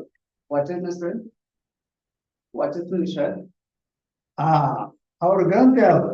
ಯಾವ ಗ್ರಂಥ ಹೇಳ್ಯಾರ? ಬರಬರಿ. ವಾಚಸ್ಪತಿ ಮಿತ್ರರು, ವಾಚಸ್ಪತಿಗಳು ಭಾಮತಿ ನಿಬಂಧ ಅಂತೇಳಿ ಗ್ರಂಥ ಬರ್ತಾರ. ಎರಡು ಭಾಗ ಐತಿ. ಪ್ರಿಂಟ್ ಎರಡು ಭಾಗ ಮಾಡ್ಯಾರ. ಅದನ್ನು ಒಂದಾದ್ರು ಭಾಮತಿ ನಿಬಂಧ ಅಂತೇಳಿ ಆ ಗ್ರಂಥದಲ್ಲಿ ವಾಚಸ್ಪತಿಗಳು ಅವಚ್ಛೇದವಾದವನ್ನು ಅಂಗೀಕಾರ ಮಾಡಿದ್ದಾರೆ.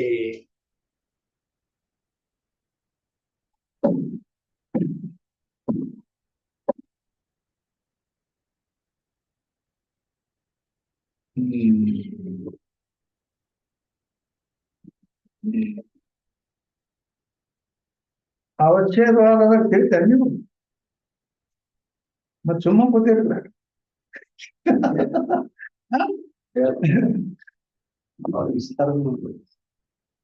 ಮತ್ ನಿಮ್ಮ ಗ್ರಂಥದಾಗ ಬರ್ದಾರದ ನಂಗೆ ಅವಚ್ಛೇದವಾದ ಅಂತೇಳಿ. ಮತ್ ಹಂಗಂದ್ರೆ ಏನ್ ಬರುತ್ತೆ? ಮತ್ ಮೂಕರ್ಗತೆ ಕೂತ್ ಹೋದ್ರ ಅದು ಹಂಗ ಉಳ್ಕೋದ್ರ. ಅದು ನಾನಾ ಕೇಳೋದು ಅದು ಹೆಂಗಂತ ನಡೆದದ ಅಂದ್ರೆ, ಈಗ ಬಾರ್ಸೋದು ನಾನ, ಕುಣಿಯೋದು ನಾನ, ಎರಡು ನಾನು ನಡೆದೈತಿ.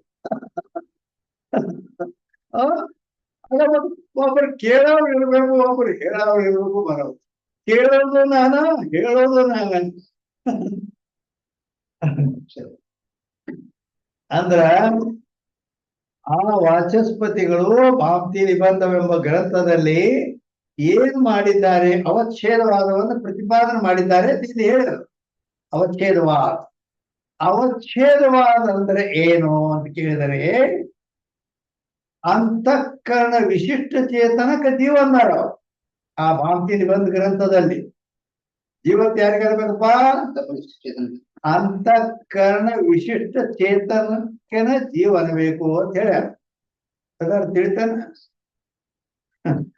ಅಂತಃಕರಣ ವಿಶಿಷ್ಟ ಚೇತನ ಅಂದ್ರ ಒಂದು ಅಂತಃಕರಣ, ಒಂದು ಚೇತನ ಎರಡು ಕೂಡ್ಕೊಂಡು ಜೀವ ಆಗೈತಿ ಅಂತ ಹೇಳ್ಯಾರ. ಆ ಮೊದಲನೇ ಅವರು ಮೂರು ಕೂಡಿ ಜೀವ ಅಂತ ಹೇಳಿದ್ರ ಆಭಾಸವಾದದಲ್ಲಿ. ಏನ್ ಹೇಳಿದ್ರಿ ಯಾರಿಗೆ ಗೊತ್ತು? ಅಂದ್ರ ಅಂತಃಕರಣದಲ್ಲಿ ಆಭಾಸ, ಅಂತಃಕರಣದ ಅಧಿಷ್ಠಾನ ಕೂಟಸ್ಥ ಚೇತನ ಮೂರು ಕೂಡಿ ಜೀವ ಅಂತೇಳಿ ಆಭಾಸವಾದಿಗಳು ಹೇಳಿದ್ರಿ. ಈ ವಾಚಸ್ಪತಿ ಅವಚ್ಛೇದವಾದದಲ್ಲಿ ಏನ್ ಹೇಳ್ತಾರೆ? ಒಂದು ಅಂತಃಕರಣ, ಒಂದು ಚೇತನ ಎರಡು ಕೂಡಿ ಜೀವ. ಅದಕ್ಕ ಅಂತಃಕರಣ ವಿಶಿಷ್ಟ ಚೇತನಕ್ಕನ ಜೀವ ಅಂತ ಹೇಳಿದ್ದಾರೆ. ಅದ ಹಂಗ ತಿಳಿಲಿಲ್ಲ. ವಿಶಿಷ್ಟ ಚೇತನ ಅಂದ್ರ ಅಂತಃಕರಣ ಒಂದು, ಚೇತನ ಒಂದು, ಎರಡು ಕೂಡಿ ಜೀವ. ಇಲ್ಲಿ ಮೂರು ಹೇಳಿಲ್ಲ, ಇಲ್ಲ ಎರಡೇ ಹೇಳ್ಯಾರ.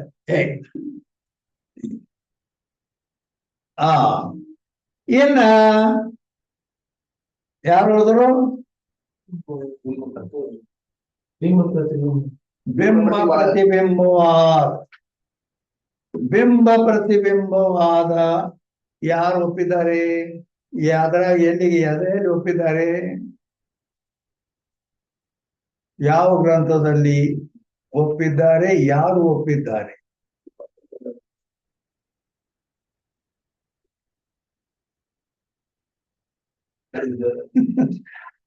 ಅಂದರೆ ಬಿಂಬ ಪ್ರತಿಬಿಂಬವಾದ ಏನದಲ್ಲ, ಬಿಂಬ ಪ್ರತಿಬಿಂಬವಾದವನ್ನ ವಿವರಣಕಾರ ವಿವರಣ ಅಂತಕ್ಕಂಥ ಗ್ರಂಥದಲ್ಲಿ, ವಿವರಣ ಗ್ರಂಥಕಾರ ಶ್ರೀ ಪ್ರಕಾಶಾತ್ಮ ಚರಣಮುನಿ ಅವರ ಹೆಸರು. ಯಾರು ಒಪ್ಪಿದ್ದಾರೆ? ಶ್ರೀ ಪ್ರಕಾಶಾತ್ಮ ಚರಣಮುನಿ. ಶ್ರೀ ಪ್ರಕಾಶಾತ್ಮ ಚರಣಮುನಿಗಳು ವಿವರಣವೆಂಬ ಗ್ರಂಥದಲ್ಲಿ ಬಿಂಬ ಪ್ರತಿಬಿಂಬವಾದವನ್ನೇ ಅಂಗೀಕಾರ ಮಾಡಿದ್ದಾರೆ. ಬಿಂಬ ಅಂದ್ರೆ ಈಶ್ವರ, ಪ್ರತಿಬಿಂಬ ಅಂದ್ರೆ ಜೀವ. ಆ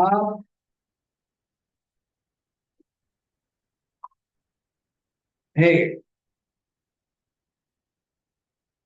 ಬ್ರಹ್ಮದಲ್ಲ ಬ್ರಹ್ಮ, ಆ ಬ್ರಹ್ಮ ಅಂದ್ರು ಈಶ್ವರ ಅಂದ್ರು ಒಂದ ಅಂತ ಹೇಳಿ ಅದು ಅದರಲ್ಲಿ ಬಿಂಬ ಪ್ರತಿಬಿಂಬ ಏನ್ ಮಾಡ್ಯಾರಿ? ಅಜ್ಞಾನ ಉಪಾಧಿ ಬಹಳ ಕಠಿಣ ರೀತಿ ಅದು. ಒಂದ್ ಅಜ್ಞಾನ ಒಂದು ಬ್ರಹ್ಮ ಇಟ್ಟೆ, ಮತ್ತೊಂದು ಏನು ಒಪ್ಪೇ ಇದೆ. ಆ ಅಜ್ಞಾನದಲ್ಲಿ ಬ್ರಹ್ಮದ ಪ್ರತಿಬಿಂಬ ಬಿದ್ದ ಅದು ಜೀವ. ಆ ಬಿಂಬ ಇದ್ದದ್ದು ಅದು ಈಶ್ವರ. ಅನ್ಕೊಂಡು ಏನಂತೆ ಅನ್ಕೋ ಅಂತ ಅದು ಇವ್ರು ಉಳಿದವರಂದ್ರೆ ಆಭಾಸವಾದಿ ಅವಚ್ಛೇದವಾದಿಗಳು ಇವರು ಜೀವನನ್ನು ಮಿಥ್ಯಾ ಅಂತ ಹೋಗ್ತಾರೆ. ಜೀವ ಮಿಥ್ಯಾ ಸುಳ್ಳಾಗ್ತಾನೆ. ಆದ್ರೆ ಮತ್ತು ಭೇದ ಹೋಗ್ತಾರೆ ಇವರು. ಜೀವ ಬ್ಯಾರೆ, ಈಶ್ವರ ಬ್ಯಾರೆ. ಹೌದಿಲ್ಲ? ಯಾಕಂದ್ರ ಈಗ ನಾವು ಅಟ ಹೇಳಿ ಈಶ್ವರ ಬಗ್ಗೆ ಹೇಳಿಲ್ಲ. ಈಗ ಅಲ್ಲಿ ಆಭಾಸವಾದದಲ್ಲಿ ಅಂತಃಕರಣದಲ್ಲಿ ಆಭಾಸ ಮತ್ತು ಕೂಟ ಚೇತನ ಮೂರು ಕೂಡಿ ಜೀವ ಅಂತ ಇವ್ರು ಹೇಳಿದ್ರು. ಈಶ್ವರ ಅಂತ ಕನಬೇಕು ಅಂದ್ರೆ ಮಾಯೆಯಲ್ಲಿ ಆಭಾಸ ಮತ್ತು ಅದರ ಬ್ರಹ್ಮಚೇತನ ಅಧಿಷ್ಠಾನ ಮೂರು ಕೂಡಿ ಈಶ್ವರ. ಏನು? ಮಾಯೆಗೆ ಅಧಿಷ್ಠಾನ ಬ್ರಹ್ಮಚೇತನ, ಮಾಯೆಯಲ್ಲಿ ಆ ಚೇತನದ ಆಭಾಸ ಚಿದಾಭಾಸ ಮೂರು ಕೂಡಿ ಈಶ್ವರ ಅಂತ ಅವ್ರು ಹೇಳ್ತಾರೆ. ಆದ್ರೆ ಇಲ್ಲಿ ಹಂಗಿಲ್ಲ. ಆ ಮಾಯಾ ಅಂತ ಒಪ್ಪಿಲ್ಲ, ಅದಕ್ಕನ್ನ ಅಜ್ಞಾನ ಅಂತಾರೆ. ಅಜ್ಞಾನದಲ್ಲಿ ಆ ಬ್ರಹ್ಮ ಚೇತನ ಏನೈತೆ ಅದರ ಪ್ರತಿಬಿಂಬ ಇದ್ದದ ಅದು ಜೀವ. ಮತ್ ಈಶ್ವರ ತೆಲ್ಕನ್ಬೋದ ಯಾವ್ದ್ರ ಪ್ರತಿಬಿಂಬ ಇದ್ದೈತೆ ಅದು ಬಿಂಬ ಬ್ರಹ್ಮದ್ದು. ಆ ಬಿಂಬಕ್ಕ ಈಶ್ವರ ಅನುಪಾನ ಏನ್ರ ಅನುಪ ಅದು ಈಶ್ವರ ನಮ್ಮಲ್ಲಿ ಇಲ್ಲ ಕಲ್ಪನಾ ಮಾಡಿ ಹೇಳಿದ್ವಿ ಎಲ್ಲ. ಇರೋದು ಒಂದೇ ಬ್ರಹ್ಮ, ಅದ್ರ ಬಿಟ್ಟು ಏನಿಲ್ಲ. ಸರ್ವಂ ಕಲ್ವಿದಂ ವೇದಂ ಸರ್ವಂ ನೇಹನಾಸ್ತಿ ಕಿಂಚನ ಅದ. ಒಂದಿಷ್ಟು ಕೂಡ ಇನ್ನೊಂದು ಅನ್ನೋದು ಬ್ರಹ್ಮನನ್ನು ಬಿಟ್ಟು ಇನ್ನೊಂದು ಅನ್ನೋದು ಇಲ್ಲ ಇಲ್ಲ. ಹೀಗೆಲ್ಲ ಕೃತಿಗಳು ಹೇಳ್ತಾವ. ನಾವು ಕೂಡ ಅಲ್ಲಿಗೆ ಹೋಗಿ ಮುಟ್ಟೋದೈತಿ. ಬರೇ ನಾ ಆತ್ಮನ ತಿಳ್ಕೊಂಡೇನಂದ್ರೆ ನಡೆಯಂಗಿಲ್ಲ ಇಲ್ಲಿ. ಎಲ್ಲ ರೂಪವು ತಾನಂತೆ ಎಲ್ಲೆಲ್ಲಿಯೂ ತುಂಬಿಹನಂತೆ. ಏಕಮೇವ ಅದ್ವಿತೀಯ ಒಬ್ಬನೇ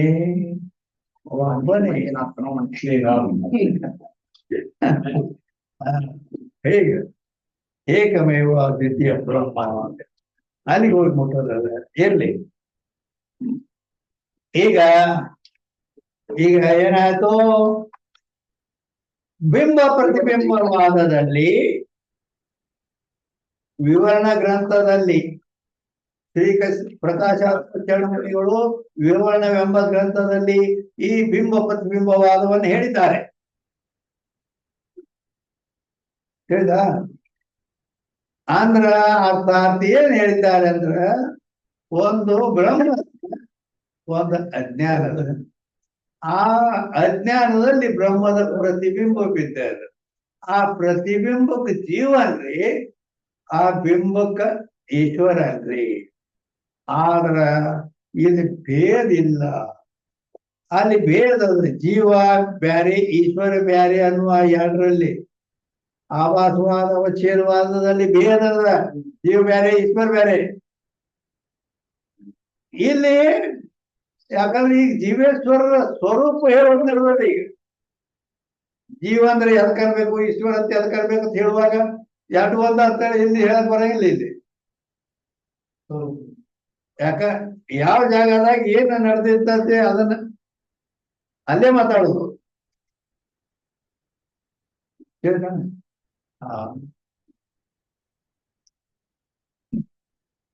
ಇಲ್ಲಂದ್ರ ಈಗ ಒಂದು ಹೆಣ್ಣ ನೋಡ್ಯಾರ ಹೆಣ್ಣ ನೋಡಿ ಗೆಚ್ಚಿ ಮಾಡಿ ಲಗ್ನ ಮಾಡ್ಕೊಳ್ಳೋದು ಗಟ್ಟಿ ಆಯ್ತು ಲಗ್ನ ಮಾಡ್ಕೊಳ್ಳೋದು ನಿಶ್ಚಯ ಆಯ್ತು ಬಾ ನಾ ಮನೆಗೆ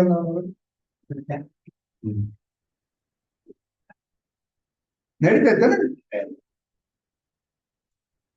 ಹಾಗ ನಡೆಯಂಗಿಲ್ಲ ಲಗ್ನ ಮಾಡ್ಕೊಂಡ ಮ್ಯಾಲಿನ ಮಾತಾಡ ಹೌದಲ್ಲ ಹಂಗ ಇಲ್ಲಿ ಇಲ್ಲಿ ಅದಕ್ಕೆ ಎಲ್ಲಿ ಅಲ್ಲೇ ಅಲ್ಲಿದ ಅಲ್ಲೇ ಹತ್ಬೇಕಂತ ಹೇಳೋ ತಾತ್ಪರ್ಯ ಯಾಕ ಜೀವ ಅಂದ್ರೆ ಯಾಕೆ ಅನ್ಬೇಕು ಈಶ್ವರ ಅಂದ್ರೆ ಯಾವ್ದಕ್ ಅನ್ಬೇಕಂತ ಆ ವಿಷಯ ನಡೆದ ಮತ್ ಇಬ್ರು ಒಂದ ಅರ್ಥಕ್ಕೆ ಇಲ್ಲಿ ಅಭೇದ ಮಾಡಕ್ ಹೋದೆ ಅಂದ್ರೆ ತಪ್ಪಕತ್ತೆ ಆ ದುಡ್ಡು ಅನ್ಕೊಟ್ಟೆ ಬರೀ ಈಗ ಹೆಂಗೆ ಇನ್ನ ಮಾತಾಡಿ ಗಚ್ಚಿ ಮಾಡ್ಯಾರ ಮತ್ತಿನ್ನ ನಾವು ಏನಂತ ಅದಕ್ಕೆ ಗಂಡ ಹೆಂಡತಿ ಲಗ್ನ ಆದ್ಮೇಲೆ ಎಲ್ಲಿಗೆ ಹೋಗ್ತಿರ್ತಾರ ಅವ್ರು ಹನಿಮೂನ್ ಹನಿಮೂನ್ ಹೋಗಪ್ಪ ಅಂದ್ರ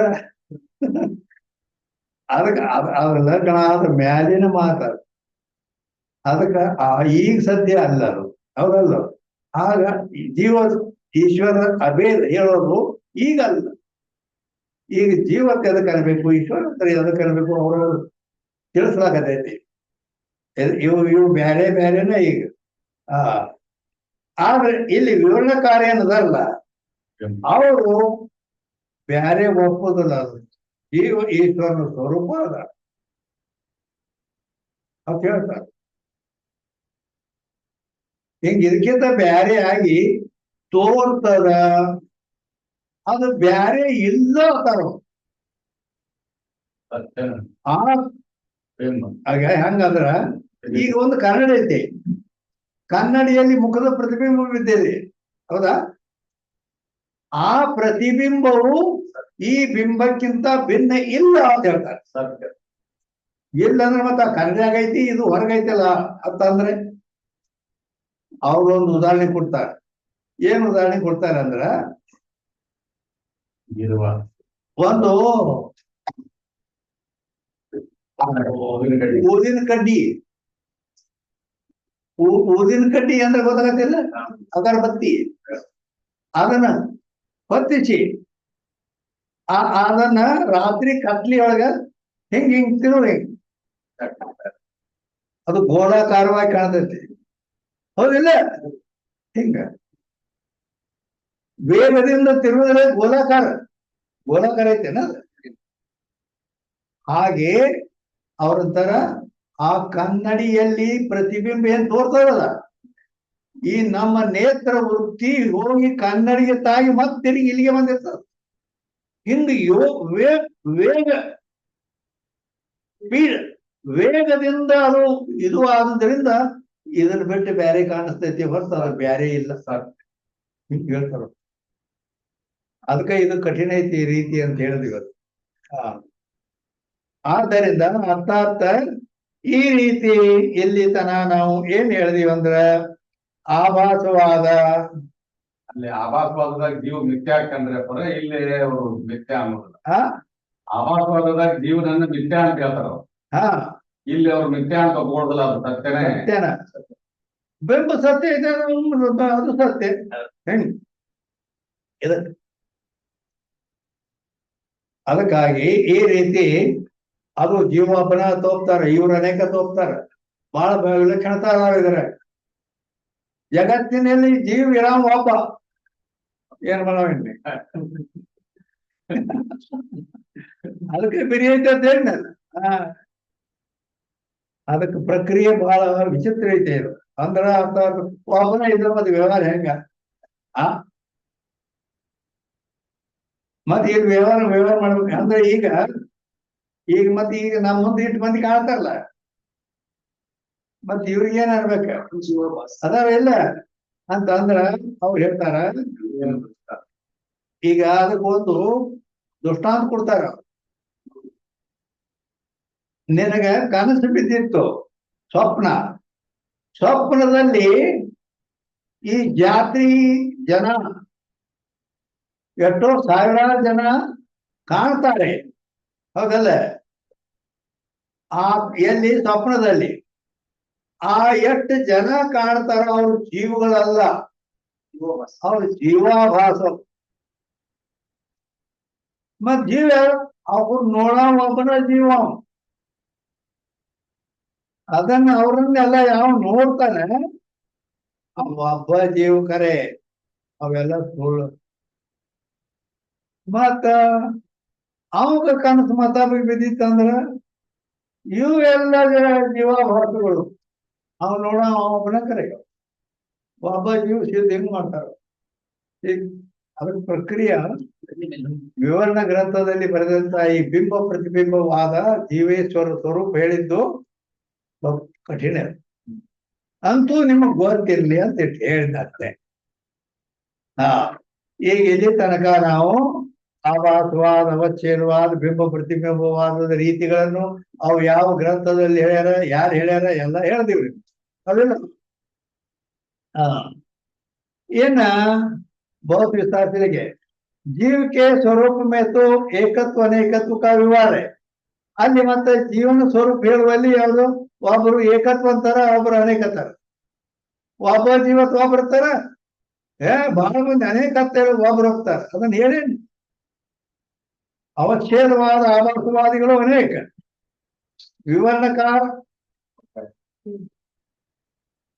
ಪ್ರಕಾಶಾತ್ಮ ಜೀವ ಏಕ. ಹೀಗ ಏಕತ್ವ ಅನೇಕತ್ವ ಅನ್ನೋದು ಅವರು ಇಬ್ಬರು. ಇದಕ್ಕೆ ವಿವಾದ ಅಂದ್ರ ಅಲ್ಲೇ ಹೇಳ್ತದೆ. ಈಗ ಇದ್ರ ಪೂರ ಈ 3 ಮಂದಿ ಸರಿಯಾಗಿ ತಿಳಿಸ್ಕೊಟ್ಟೇನೆ. ಅರ್ಥಾತ್ ವಿವರಣಕಾರ ಏನದಲ್ಲ, ಪ್ರಕಾಶಾತ್ಮ ಚಳುವಳಿ ಹೇಗೆ ಜೀವತ್ತಾರೆ. ಉಳಿದ ಇವರು ವಿದ್ಯಾರಣ್ಯರು ಮತ್ತು ವಾಚಸ್ಪತಿಗಳು ಇವರು ಅನೇಕ ಜೀವ ಅಂತ ಹೋಗ್ತಾರೆ. ಅಂದ್ರ ಇವ್ರು ಹೇಳುತ್ತ ರೀತಿ ಇವ್ರದ್ದೇನು ಅಂತಂದ್ರೆ, ಅನೇಕ ಜೀವ ಅಂದ್ರೆ ಯಾವ ರೀತಿ ಅಂತ ಕೇಳಿದ್ರಿ, ಅದಕ್ಕ ಪ್ರಮಾಣನು ಐತಿ. ಶ್ರುತಿ ಪ್ರಮಾಣ. ಏಕದಾ ಬಹುದಾ ಚೈವ ದೃಶ್ಯತೆ ಜಲಚಂದ್ರವತ್ತ ಅಂತೇಳಿ ಸಂಸ್ಕೃತದಲ್ಲಿ ಒಂದು ಪ್ರಮಾಣ ಇದೆ.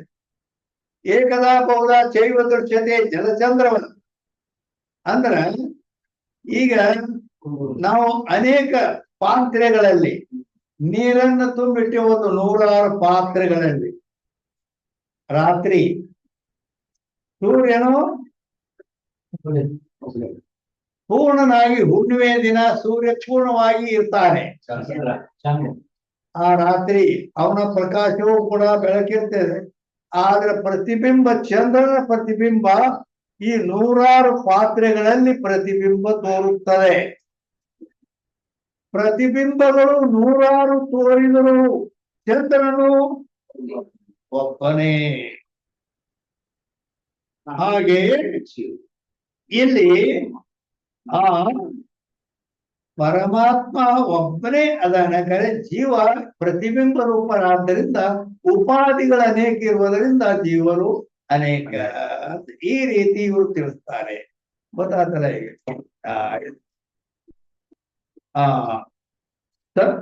ಆದ್ದರಿಂದ ವಿವಾದನೆ ಸರ್ವ ಮತ್ತೊಮ್ಮೆ ಈಶ್ವರ ಏಕ.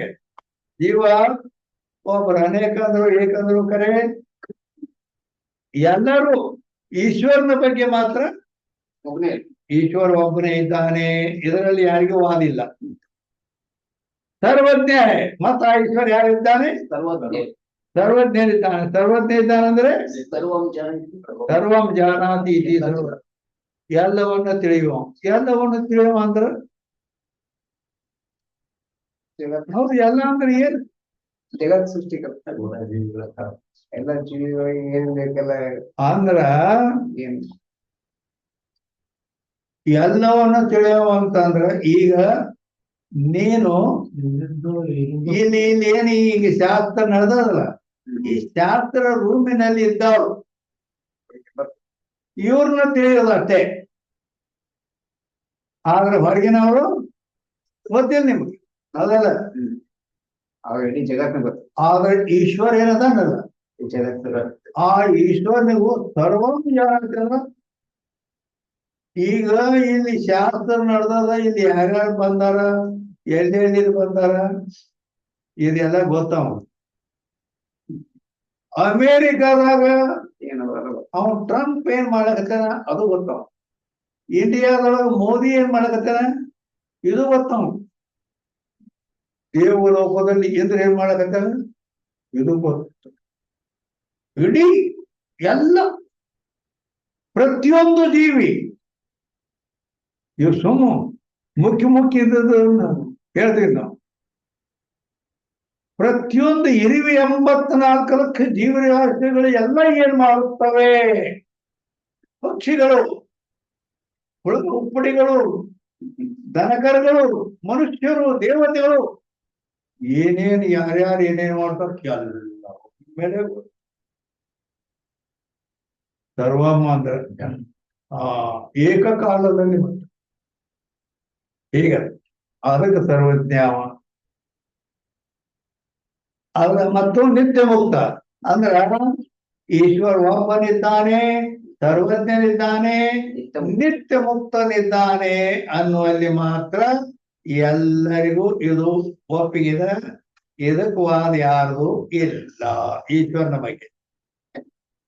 ಈಶ್ವರನೇ आवरण निरूपण किसी अद्वैतवाद के ग्रंथ में नहीं। आ ईश्वरನಿಗೆ ಆವರಣ ಅಂದ್ರ ಏನೊಂದು ಎಲ್ಲಿ ಸರ್ವಜ್ಞ ಅನ್ನುವಲ್ಲಿ, ಸರ್ವಜ್ಞ ಅನ್ನುವ ಅದು ಶ್ರುತಿ ಪ್ರಮಾಣವೂ ಕೂಡ ಅದ ಆ ಈಶ್ವರ ಸರ್ವಜ್ಞ ಅನ್ನೋ ಬಗ್ಗೆ. ಯಾವ ಶ್ರುತಿ? ಅಥರ್ವಣ ವೇದದ ಮುಂಡಕೋಪನಿಷತ್ತಿನಲ್ಲಿ, ಅಥರ್ವಣ ವೇದದ ಮುಂಡಕೋಪನಿಷತ್ತಿನ 2ನೇ ಮುಂಡಕ 2ನೇ ಖಂಡದ 7ನೇ ಮಂತ್ರದಲ್ಲಿ ಸರ್ವಜ್ಞ ಸರ್ವವಿತ್ ಅಂತ ಹೇಳಿದೆ. ಎಲ್ಲಿ? ಅಥರ್ವಣ ವೇದ ಮುಂಡಕೋಪನಿಷತ್ 2ನೇ ಮುಂಡಕ 2ನೇ ಖಂಡದ 7ನೇ ಮಂತ್ರದಲ್ಲಿ ಸರ್ವಜ್ಞ ಸರ್ವವಿತ್ ಅಂತ ಇದೆ.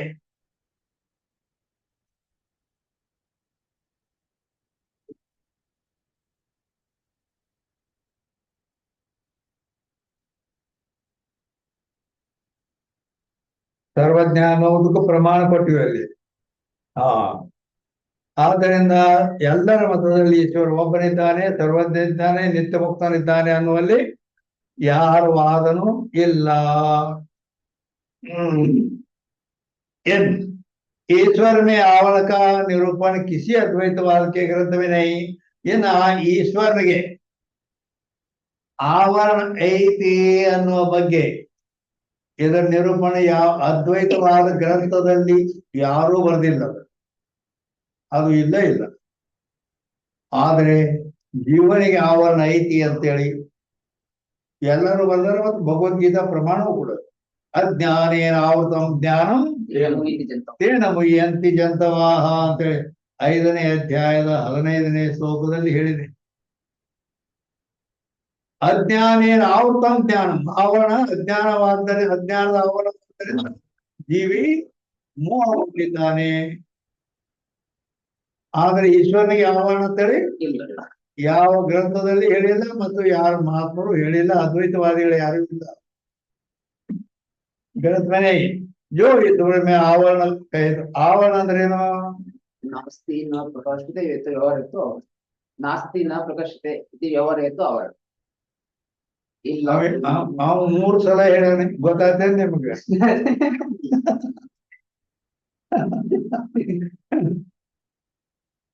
ಹಂಗ ನಿಮ್ ಮನ್ಯಾಗ ಮಾತಾಡೋದು ಗೊತ್ತಾಗತ್ತೆ ಅವ್ರಿಗೆ. ಅಂದ್ರ ನಿನ್ ಹೆಂಡತಿ ಮುಂದೆ ಮಾತಾಡೋದಂಗ, ಇಲ್ಲಿ ಎಲ್ಲಾರು ಕೇಳುವಾಗ ಮಾತಾಡ್ಬೇಕು. ಅಂದರೆ ಅರ್ಥಾತ್ ನೀ ಹೇಳಿದಂದ್ರ ಅವ್ರಿಗೆ ಇಲ್ಲಿ ಕೇಳಿ ಜ್ಞಾನ ಆಗ್ಬೇಕದ. ಮತ್ತೇನ ನೀ ಅಟ್ಟ ಕುಯ್ ಮಾಡಿದೆ ಅಂದ್ರ ಮತ್ತೆ ಹೆಂಗಾಗೋದು?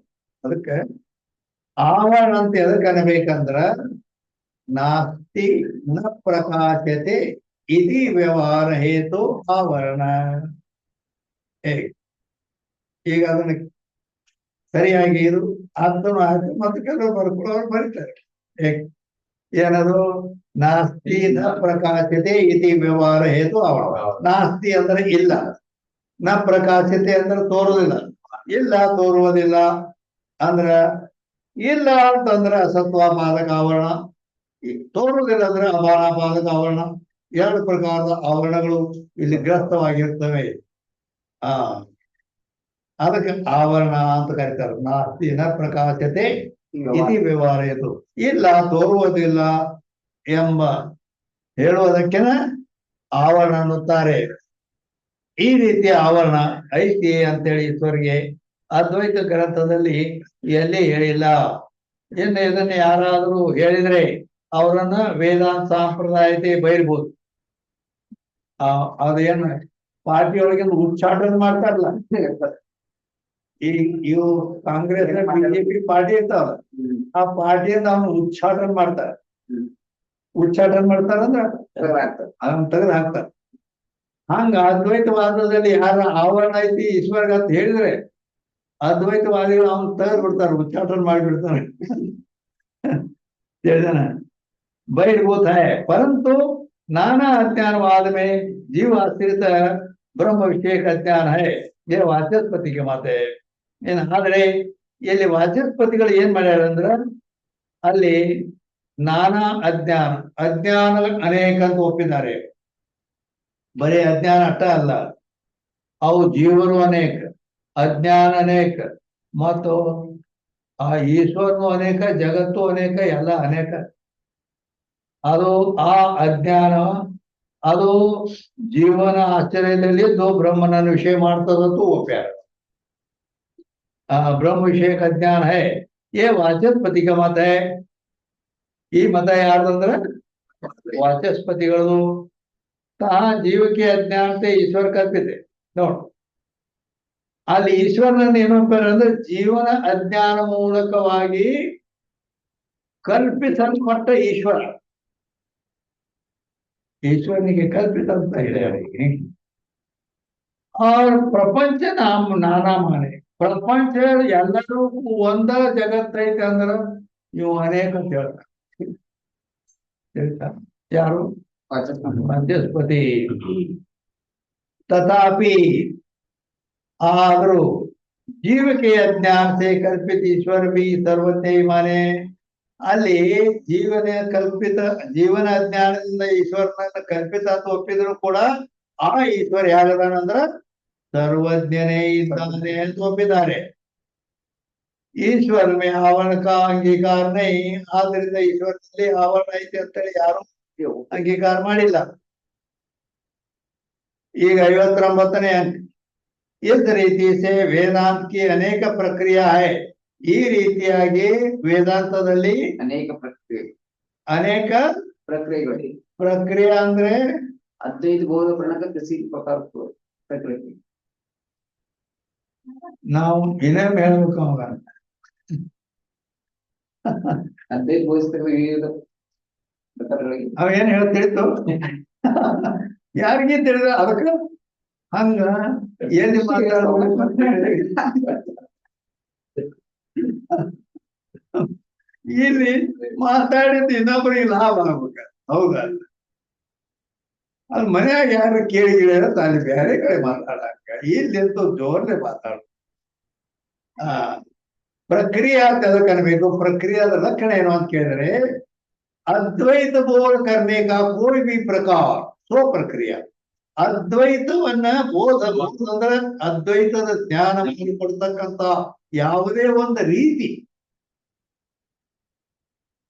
ಅದ್ವೈತ ಜ್ಞಾನ ಉಂಟು ಮಾಡತಕ್ಕಂತ ಯಾವುದೇ ಒಂದು ರೀತಿ. ಯಾಕ ರೀತಿ ನೋಡಿಲ್ಲ, ಆಭಾಸವಾದ ರೀತಿ ಬೇರೆ, ಅವಚ್ಛೇದವಾದ ರೀತಿ ಬೇರೆ, ಬಿಂಬ ಪ್ರತಿಬಿಂಬವಾದ ರೀತಿ ಬೇರೆ, ಹೆಂಗ ಅದಕ್ಕೆ ಪ್ರಕ್ರಿಯೆ ಅಂತಾರೆ. ಅದ್ವೈತ ಬೋಧ ಮಾಡತಕ್ಕಂತ ಯಾವುದೇ ಒಂದು ರೀತಿಗೆ ಪ್ರಕ್ರಿಯೆ ಅನ್ನುತ್ತಾರೆ. ತಾಮೇ ಆಗ್ರಹನೆ, ಆ ಆ ಆ ಪ್ರಕ್ರಿಯೆಯಲ್ಲಿ ಆಗ್ರಹ ಹಿಂಗ ಇರ್ಬೇಕಂತ ಏನಿಲ್ಲ. ಕಾ ಇದೆ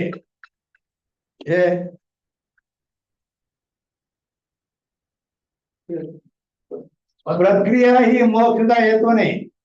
ಆ ಪ್ರಕ್ರಿಯೆ ಅನ್ನುವ ರೀತಿ ಏನೈತಲ್ಲ, ಹೇಳುವ ರೀತಿ ಅವ್ರು ಯಾವುದೇ ಪ್ರಕಾರ ಒಪ್ಪಿರ್ಲಿ, ಆದ್ರೆ ಅದರಿಂದ ಮೋಕ್ಷ ಆಕೈತೆ ಅಂತೇನು ಇಲ್ಲ. ಕಿಂತು ತಿಸ್ ಪ್ರಕ್ರಿಯಾತೆ ಜನ್ಯ ಜೋ ಜ್ಞಾನ, ಅಂದ್ರ ಅದರಿಂದ ಉತ್ಪನ್ನವಾದ ಯಾವ ಜ್ಞಾನ ಐತಲ್ಲ, ಬ್ರಹ್ಮಜ್ಞಾನ, ಅದು ಕೇವಲ ಮೋಕ್ಷಕ್ಕಾಯಿತು. ಆ ಬ್ರಹ್ಮಜ್ಞಾನದಿಂದಲೇ ಮೋಕ್ಷ ಆಕೈತಿ. ಯಾತೆ ಚೇತನವೇ ಸಂಸಾರ ಧರ್ಮಕ್ಕೆ ಸಂಭವನೆ. ಆದ್ದರಿಂದ ಚೇತನದಲ್ಲಿ ಸಂಸಾರ ಧರ್ಮದ ಸಂಭವವಿಲ್ಲ. ಚೇತನ ಅಂದ್ರೆ ಚೇತನದ ಲಕ್ಷಣ ಏನು? जो ज्ञान रूप है, घटादि सर्व प्रपंच को जानता है, और आप मन इंद्रिय आदि किसी करी भी जान सकते नहीं. चेतन ಅಂದ್ರ ಯಾವುದು ಜ್ಞಾನ ಸ್ವರೂಪವಿದೆಯೋ, ಘಟಪಟಾದಿ ಸರ್ವ ಪ್ರಪಂಚವನ್ನು ತಿಳಿಯುತ್ತದೆಯೋ, ನಾನು ಮಾತ್ರ ಯಾವುದರಿಂದಲೂ ತಿಳಿಸಿಕೊಳ್ಳುವುದಿಲ್ಲವೋ, ಅದಕ್ಕೆ ಚೇತನ ಆಗ್ಬೇಕು. ಚೇತನದ ಲಕ್ಷಣ ಇದು.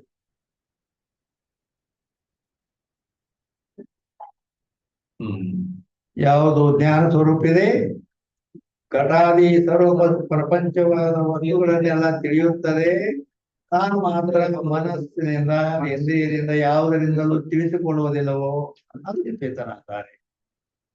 ಆ ಚೇತನದಲ್ಲಿ ಸಂಸಾರ ಧರ್ಮದ ಸಂಭವನೆ, ಆ ಚೈತನ್ಯದಲ್ಲಿ ಸಂಸಾರ ಧರ್ಮದ ಸಂಬಂಧವೂ ಇಲ್ಲ.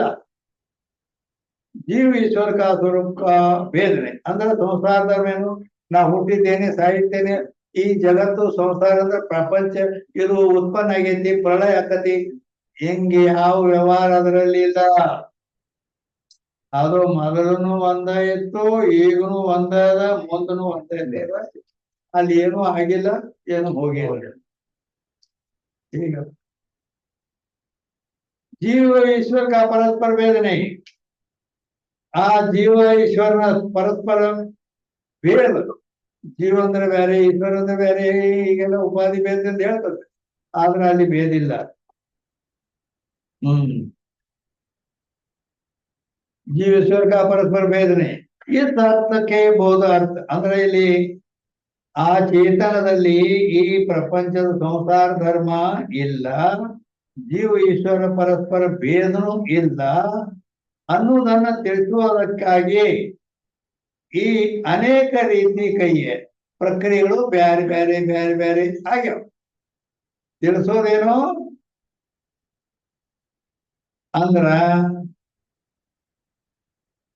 ಯಾವುದೇ ಪ್ರಕ್ರಿಯಾದಿಂದ ಉಪದೇಶ ಮಾಡಿದ್ರು ಆ ಪ್ರಕ್ರಿಯಾ ಮೋಕ್ಷಕ್ಕೆ ಕಾರಣ ಅಲ್ಲ. ಅದರ ಜ್ಞಾನ ಏನೈತಿ ಅಲ್ಲ, ಜೀವ ಬ್ರಹ್ಮರ ಏಕತ್ವ ಜ್ಞಾನ ಅನ್ನೋದು ಮೋಕ್ಷ ಹೋಗತಿ. ಇದು ಒಂದು. ಆ ಚೈತನ್ಯದಲ್ಲಿ ಈ ಜನ್ಮ ಮರಣ ಅಥವಾ ಈ ಜಗತ್ತಿನ ಉತ್ಪತ್ತಿ ಸ್ಥಿತಿ ಯಾವುದು ಏನು ಅಲ್ಲಿ ಇಲ್ಲ. ಜೀವ ಈಶ್ವರ ಪರಸ್ಪರ ಭೇದನೂ ಇಲ್ಲ ಚೈತನ್ಯದಲ್ಲಿ. ಇದನ್ನು ತಿಳಿಸುವ ಸಲುವಾಗಿ ಅನೇಕ ರೀತಿಯನ್ನ ಹೇಳಲ್ಪಟ್ಟಿದೆ.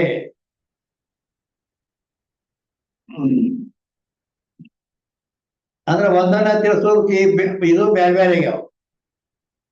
ಅದು ಹೇಗಂತ ಕೇಳಿದ್ರೆ, ಹಿಂದಿನ ಕಾಲದಲ್ಲಿ ಆ ಕೆಲವರು ವಯಸ್ಸಾದವ್ರು ಇರ್ತಿದ್ರಲ್ಲ, ಮುದುಕರು, ಇದಕ್ಕೆ ಎಷ್ಟು ರೊಕ್ಕ ಕೊಡ್ಬೇಕು, ಇದೊಂದು ವಸ್ತು ತಗೊಂಡವ, ಇದಕ್ಕೆ ಎಷ್ಟು ರೊಕ್ಕ ಕೊಡ್ಬೇಕಂತ ಕೇಳ್ದ. 18 ರೂಪಾಯಿ. ಅವ ಅಂಗಡಿ ಅವ ಹೇಳ್ದ 18 ರೂಪಾಯಿ ಕೊಡ. ಎಷ್ಟು? 18. ಮತ್ತೆ 18 ಅಂದ್ರೆ ಎಷ್ಟಪ್ಪ ಅಂದ್ರ 18 ಅಂದ್ರೆ ಎಷ್ಟು?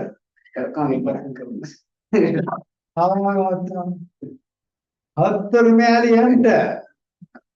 10ರ ಮೇಲೆ 8 ಅಂದ್ರೆ ಮತ್ತೆ ಏ 2 ಕಮ್ಮಿ 20.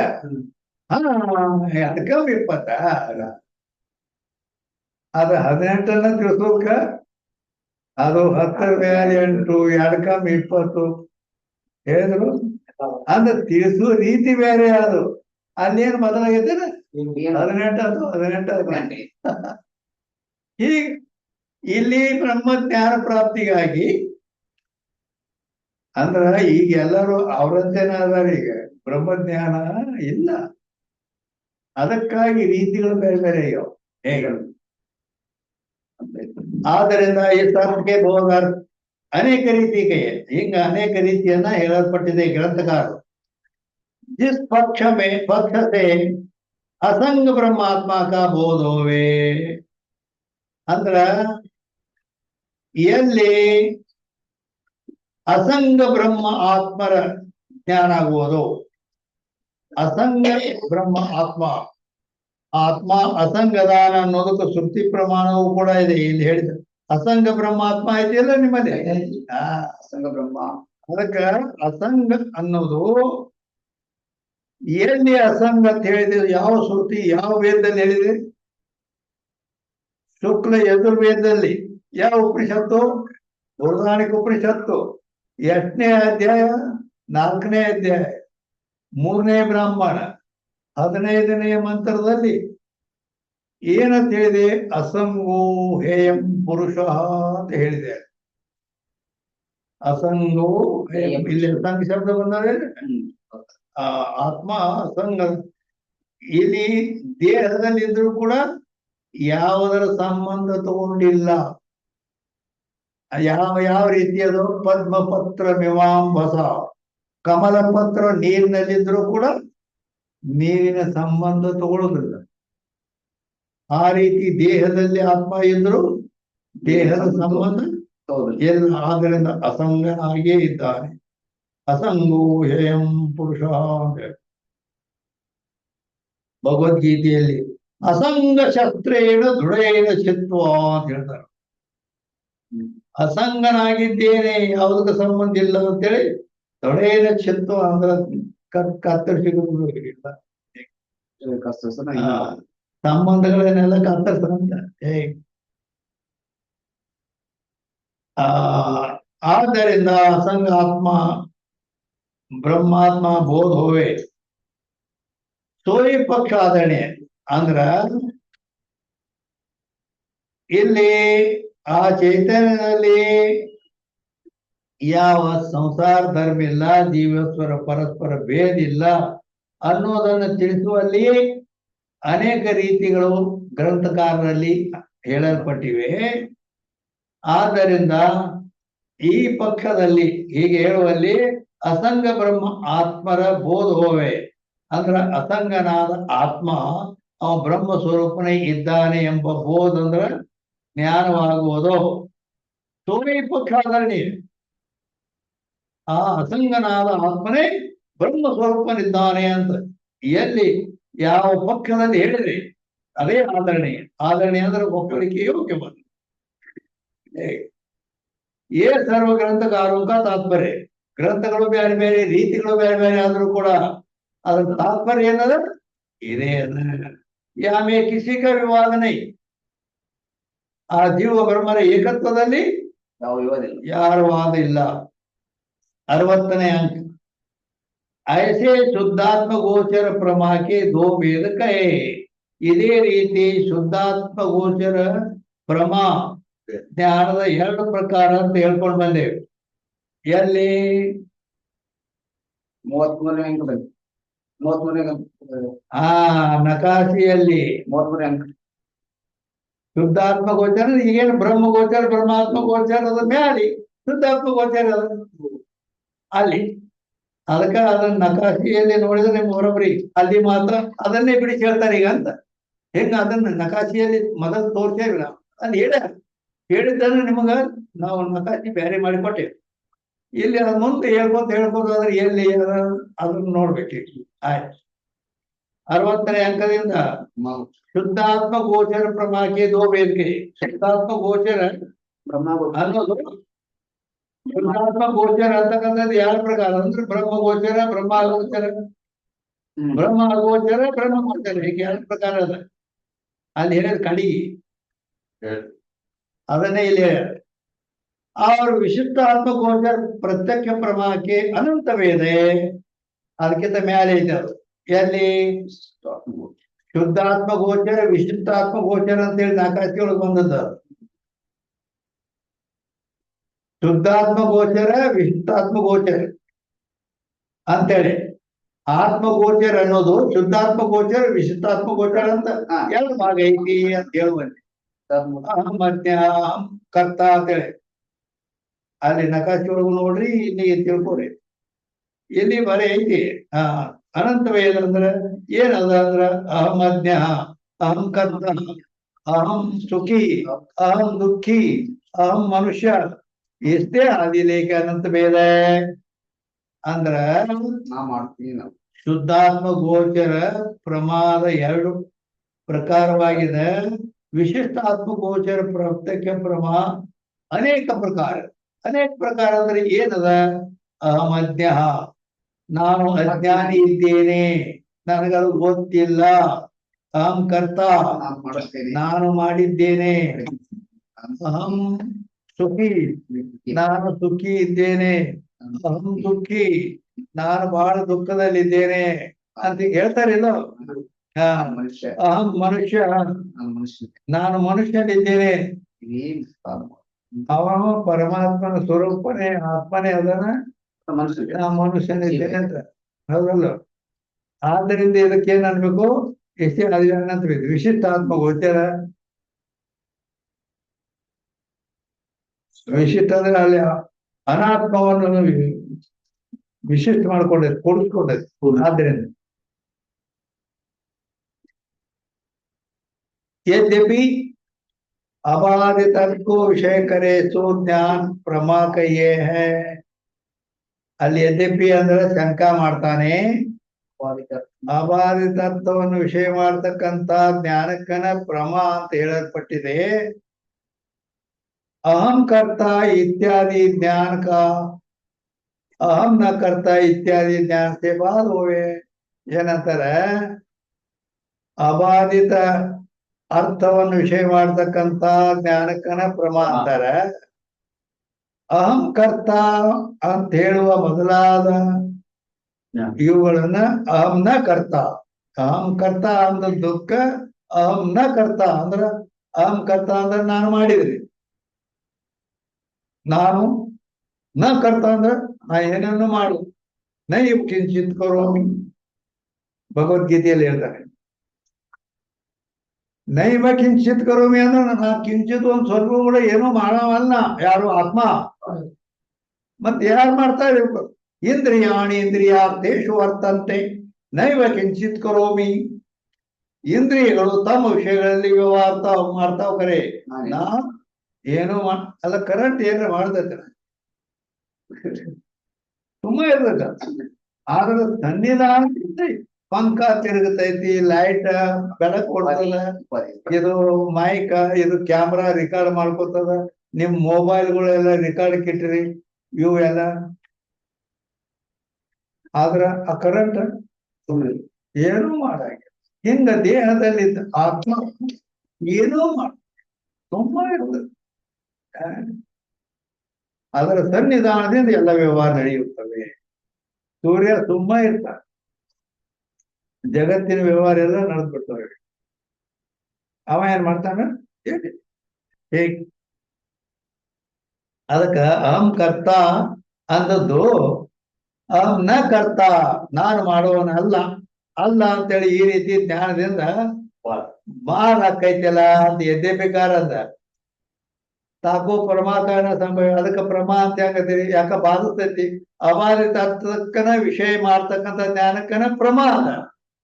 ಮತ್ತಿಲ್ಲಿ ಅಹಂ ಕರ್ತ ಅಂದದ್ದು ಅಹಂ ನ ಕರ್ತ ಅಂದಾಗ ಬಾಧ ಆಯ್ತಾ ಇಲ್ಲ ಅದು, ಮತ್ ಅದ್ಯಾಂಗ ಪ್ರಮಾ ಆಕತಿ ಅಂತ ಎದ್ದೇಬೇಕಾರ ಹೇಳದ. ಅದಕ್ಕೆ ತಥಾಪಿ संसार विषय में अबाधित अर्थ को विषय करे सो प्रमा कहिए है. ಏನಂತ ಬರ್ದಾರ ಮೇಲೆ ತಥಾಪಿ ಸಂಸಾರದಲ್ಲಿ ಅಬಾಧಿತ ಅರ್ಥವನ್ನು ಅಬಾಧಿತ ಅರ್ಥವನ್ನು ವಿಷಯ ಮಾಡೋದಕ್ಕೆ ಪ್ರಮ ಎಂದು ಹೇಳ್ಕೊಡುತ್ತೆ. ಏನ್ ಹಾಗಾದ್ರೆ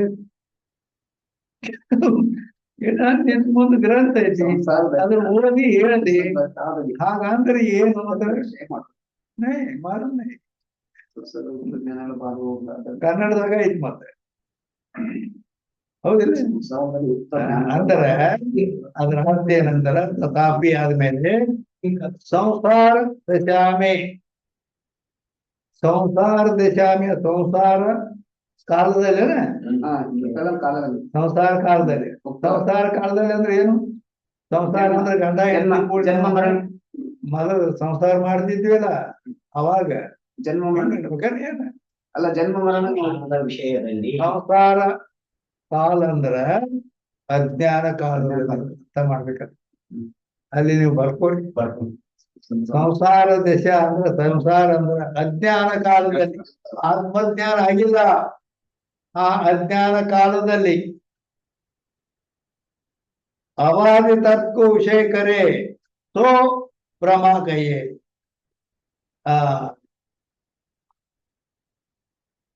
ಆದ್ದರಿಂದ ಅಬಾಧಿತತ್ವ ವಿಷಯ ಮಾಡುವುದಕ್ಕನ ಅದು ಪ್ರಮಾ ಅಂತ ಹೇಳಿದ್ದಾರೆ ಅಜ್ಞಾನ ಕಾಲದಲ್ಲಿ.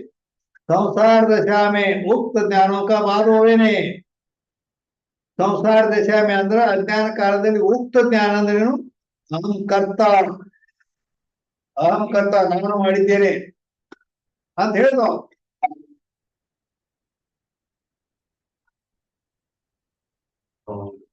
ಈ ಬಿಲ್ಡಿಂಗ್ ಯಾರು ಕಟ್ಟ್ಯಾರು? ನಾ ಕಟ್ಟಿದ್ದೇನೆ ಅಂತ ಹೇಳ, ಹೌದಲ್ಲ? ಮತ್ ನಾ ಕಟ್ಟಿದ್ದೇನೆ ಅಂದ್ಕೊಡೇನ ಸುಳ್ಳು ಮಾಡ್ತೀಯ? ಹಾ ಅಜ್ಞಾನ ಕಾಲದಲ್ಲಿ ಸುಳ್ಳು ಆಗುವುದಿಲ್ಲ. ಜ್ಞಾನ ಜಗತ್ತೇ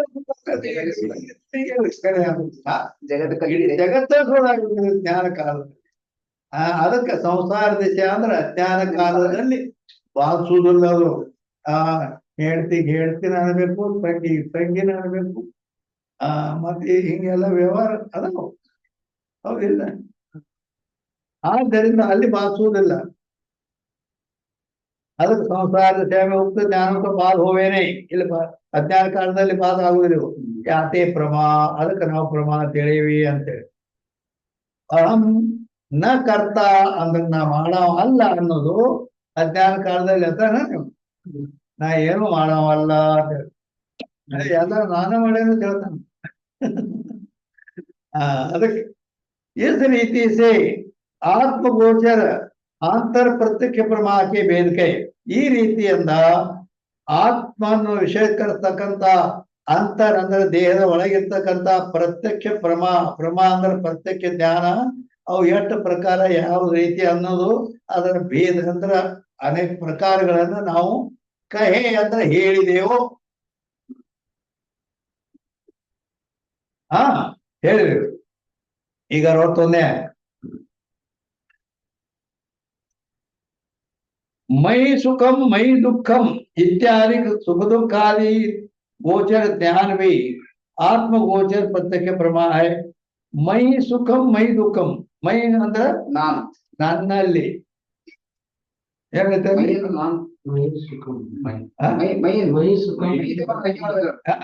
ಮೈ ಸುಖಿತ ಬರ್ದಾರ, ಮೈ ಸುಖ ಮತ್ತೆ ಇಷ್ಟ ಬರ್ದಾರ. ಮೈ ಸುಖಿ, ಮೈ ಸುಖಿ ಮೈ ಸುಖಿ, ಮೈ ದುಃಖಿ ಕನ್ನಡ ಮಾಡಿಲ್ಲ. ಇತ್ತು. ನಾನು ಸುಖಿ ನಾನು ಸುಖಿ ಇವೇ ಮೊದಲಾದ ಮೈ ಸುಖಂ ಅಂದ್ರ ನನ್ನಲ್ಲಿ ಸುಖವಿದೆ. ಮೈ ಸುಖ ಅಂದ್ರೆ ಅಹಂ ಅಹಂ ಆ ಆ ನನ್ನಲ್ಲಿ ಮೈ ಅನ್ನೋದು. ಮೈ ನನ್ನಲ್ಲಿ ಆ ಅಲ್ಲಿ ಅಹಂ ಸುಖಿ ಅಹಂ ದುಃಖಿ ಅಂತ ಬತ್ತ. ಅದು ಕರೆಕ್ಟ್ ಐತಿ. ಅದಕ್ಕ ಇದಕ್ಕ ಬಹಳಷ್ಟು ವ್ಯತ್ಯಾಸ ಅದ. ಆ ಮೈ ಸುಖಂ ಅಂದ್ರೆ ನನ್ನಲ್ಲಿ ಸುಖವಿದೆ. ಮೈ ದುಃಖಂ ಅಂದ್ರೆ ನನ್ನಲ್ಲಿ ಈಗ ದುಃಖ ಇದೆ. ಇತ್ಯಾದಿ ಸುಖ ದುಃಖಾದಿ ಗೋಚರ ಜ್ಞಾನವೇ ಆತ್ಮಗೋಚರ ಪ್ರತ್ಯಕ್ಷ ಪ್ರಮಾ ಹೈ. ಅದಕ್ಕ ಈ ಆತ್ಮಗೋಚರ ಪ್ರತ್ಯಕ್ಷ ಪ್ರಮಾ ಐತಿ. ಪರಂತು ಅಹಂ ಸುಖಿ ಅಹಂ ದುಃಖಿ ಇತ್ಯಾದಿ ಪ್ರಮಾ ಮೇತೋ ಅಲ್ಲಿ ಮ್ಯಾಲೆ ಹೇಳ್ಯಾರಲ್ಲ, ಅಹಂ ಸುಖಿ ಅಹಂ ದುಃಖಿ ಅಂತ ಹೇಳಿ 40ನೇ ಅಡ್ಡಿಂಗ್ ಪ್ರಮಾತು ಅಹಂ ಪದಕ ಅರ್ಥ ಆತ್ಮ. ಅಲ್ಲಿ ಹೇಳಿದ್ದು ಅಹಂ ಅಂದಾಗ ನಾನು ಆತ್ಮ. ಆತ್ಮ ಯಾಕ ಅಹಂ ಸುಖಿ ಅಹಂ ದುಃಖಿ ಅಂತ ಇದೆಯಲ್ಲ, ಅಹಂ ಅಂದ್ರ ಆತ್ಮ. ಆದ್ರ ಅಹಂ ಪದಕ ಅರ್ಥ ಆತ್ಮ. ವಿಶೇಷ ಅಂದ್ರ ಆ ಅಹಂ ಪದಕ್ಕೆ ಆತ್ಮನು ಏನದನಲ್ಲ ಅವನು ವಿಶೇಷದ. ಅವರು ಸುಖ ದುಃಖಾದಿಕ ವಿಶೇಷಣೆ. ಸುಖ ದುಃಖಗಳು ವಿಶೇಷಣ ವಿಶೇಷಣ ಅದಾವ. ಆತ್ಮ ವಿಶೇಷದನು, ಸುಖ ದುಃಖ ವಿಶೇಷಣ ವಿಶೇಷಣದ ವಿಶೇಷಣೆ. ಮೈ ಸುಖಂ ಮೈ ದುಃಖಂ ಇತ್ಯಾದಿ ಪ್ರಮಾಮೆ. ಏನ ಆ ಸುಖ ದುಃಖ ಇಲ್ಲಿ ಇಲ್ಲಿ ಅಹಂ ಸುಖಿ ಅಹಂ ದುಃಖಿ ಇಲ್ಲ. ಈಗ ಮೈ ಸುಖಂ ಮೈ ದುಃಖಂ ಅಂದಾಗ ಪ್ರಮಾಮೆ ಸುಖ ದುಃಖಾದಿಕ ವಿಶೇಷ ಆತ್ಮ ವಿಶೇಷಣೆ. ಉಲ್ಟಾ ಆಗದಿಲ್ಲ. ಆ ವಿಶೇಷ ವಿಶೇಷಣ ಅಂದ್ರೆ ತಿಳಿತಾರೆ ನಿಮಗೆ. ನಿಮಗೆ ಏನ್ ತಿಳಿದಿಲ್ಲ ಅಂದ್ರೆ ನನಗೆ ಗೊತ್ತಾಗತ್ತೆ. ಯಾಕಂದ್ರೆ ನಿಮ್ಮ ಮನಸ್ಸಿನ ಕೂತಿದ್ನ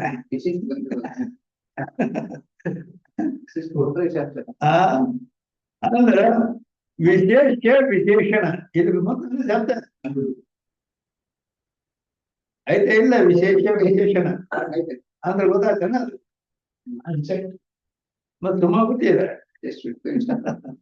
ಕೇಳಬೇಕಿಲ್ಲ. ಹಾಗೆ ನಿಮ್ಮ ಹಿಂಗ್ ತುಂಬ ಕೂತವ್ರ ಮುಂದೆ ಅವ್ರು ಹೇಳ್ತಿರ್ತ ಹಂಗ ಹಂಗ ಹೋಗೋದು ಏನಕ್ಕಿರೋದು ತಪ್ಪಾಗಿರೋದು ತಿಳಿಯೋದಕ್ಕೆ ಬಿಡುವುದಕ್ಕೆ ಹೋಗುದು. ಅಂದರೆ ಈಗ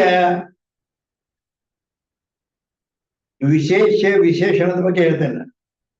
ದಂಡಿ ಪುರುಷ ಅನ್ನೋ ಶಬ್ದ ಕೇಳಿದ್ರೆ ನೀವು. ದಂಡಿ ಪುರುಷ ಅಂದ್ರ ಯಾವನ ಕೈಯಾಗ ಬಡಿಗೆ ಹಿಡ್ದಾನ ಅವಾಗ ಸಂಸ್ಕೃತದಲ್ಲಿ ದಂಡಿ ಪುರುಷ. ದಂಡ ಅಂದ್ರ ಬಡಿಗೆ. ಆ ಬಡಿಗೆ ಹಿಡ್ದಾವ ಅಂತ ಅರ್ಥ. ದಂಡಿ ಪುರುಷ ಅಂದ್ರೆ ಕೈಯಾಗ ಬಡಿಗೆ ಹಿಡ್ದಾವ. ಕೈಯಾಗ ಬಡಿಗೆ ಹಿಡ್ದಾವ ಅಂತಂದಾಗ ಅಲ್ಲಿ ವಿಶೇಷ ಏನು ವಿಶೇಷಣ ಏನು? ಕೈಯಾಗ ಬಡಿಗೆ ಹಿಡ್ಕೊಂಡು ನಿಂತಾನ. ಕೈಯಾಗ ಬಡಿಗೆ ಹಿಡ್ಕೊಂಡು ನಿಂತಾನ. ಅಲ್ಲಿ ವಿಶೇಷ ವಿಶೇಷಣ ಅದಾವ. ಅಲ್ಲಿ ವಿಶೇಷ ಏನು ವಿಶೇಷಣ ಏನು ಅಂತ ಕೇಳಿದ್ರ ಅದನ್ನ ಯಾವ ಹಿಡ್ಕೊಂಡ ಅಂದ ಕೈಯಾಗ ಅವ ವಿಶೇಷ ಅನ್ಬೇಕಾವ. ಅದನ್ನ ಹಿಡ್ಕೊಂಡನಲ್ಲ ಬಡಿಗಿ ವಿಶೇಷಣ, ಪುರುಷ ವಿಶೇಷ. ಗೊತ್ತಾಗತ್ತೆ? ಬಡಿಗೆ ಏನಾಯ್ತು? ವಿಶೇಷಣ ಆಯ್ತು. ಪುರುಷ ವಿಶೇಷ. ಯಾಕಂದ್ರ ಆ ಬಡಿಗಿ ಅವನ ಆಶ್ರಯದಾಗ ಐತೆ. ಹೌದಿಲ್ಲ? ಅದರಂತೆ ಇನ್ನ ನೀಲೋ ಘಟ ಅಂತಾರಲ್ಲ. ನೀಲೋ ಘಟ ಅಂದ್ರ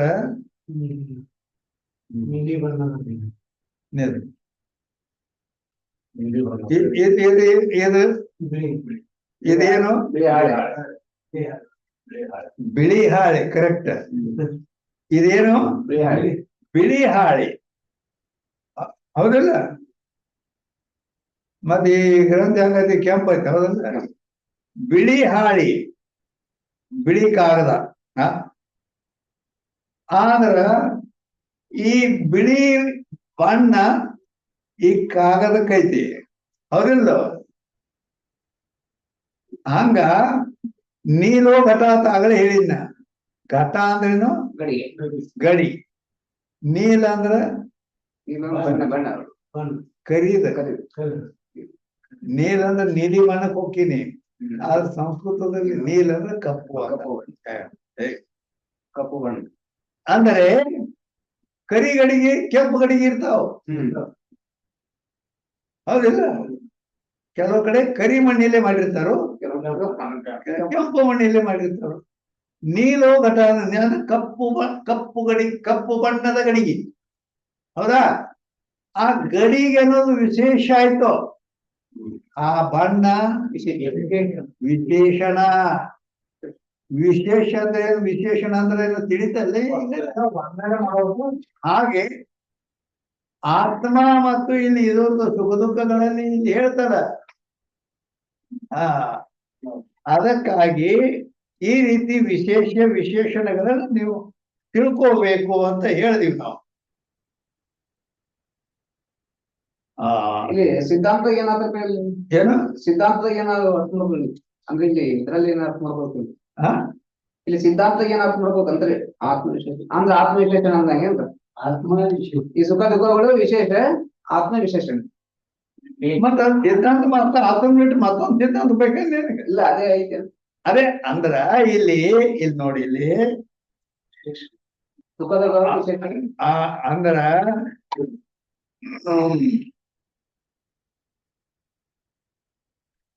ಮೈ ಸುಖಂ ಮೈ ದುಃಖಂ ಇತ್ಯಾದಿ ಸುಖಾದಿ ಗೋಚರ ಜ್ಞಾನ ಆತ್ಮ ಗೋಚರ ಪ್ರತ್ಯಕ್ಷ ಪ್ರಮಾಣ. ಪರಂತು ಅಹಂ ಸುಖಿ ಅಹಂ ದುಃಖಿ ಇಲ್ಲಿ 61ನೇ ಹೆಡ್ಡಿಂಗ್ ನೋಡ್ಕೊರಿ. 61ನೇ ಹೆಡ್ಡಿಂಗ್ ನಾವು ಕೇಳ್ದೇನೆ ಈಗ. ಅಹಂ ಸುಖಿ ಅಹಂ ದುಃಖಿ ಐತಲ್ಲ, 61ನೇ ಹೆಡ್ಡಿಂಗ್ದಾಗ ಅಹಂ ಸುಖಿ ಅಹಂ ದುಃಖಿ ಮೊದಲಾದ अहम सुखी अहम दुखी इत्यादि प्रमा में तो अहम पद का अर्थ आत्मा विशेष है. नहीं ಕೇಳಿದಕ್ಕೆ ಏನ್ ಕೇಳಿನಿ? ಸಿದ್ಧಾಂತ ಸಿದ್ಧಾಂತ.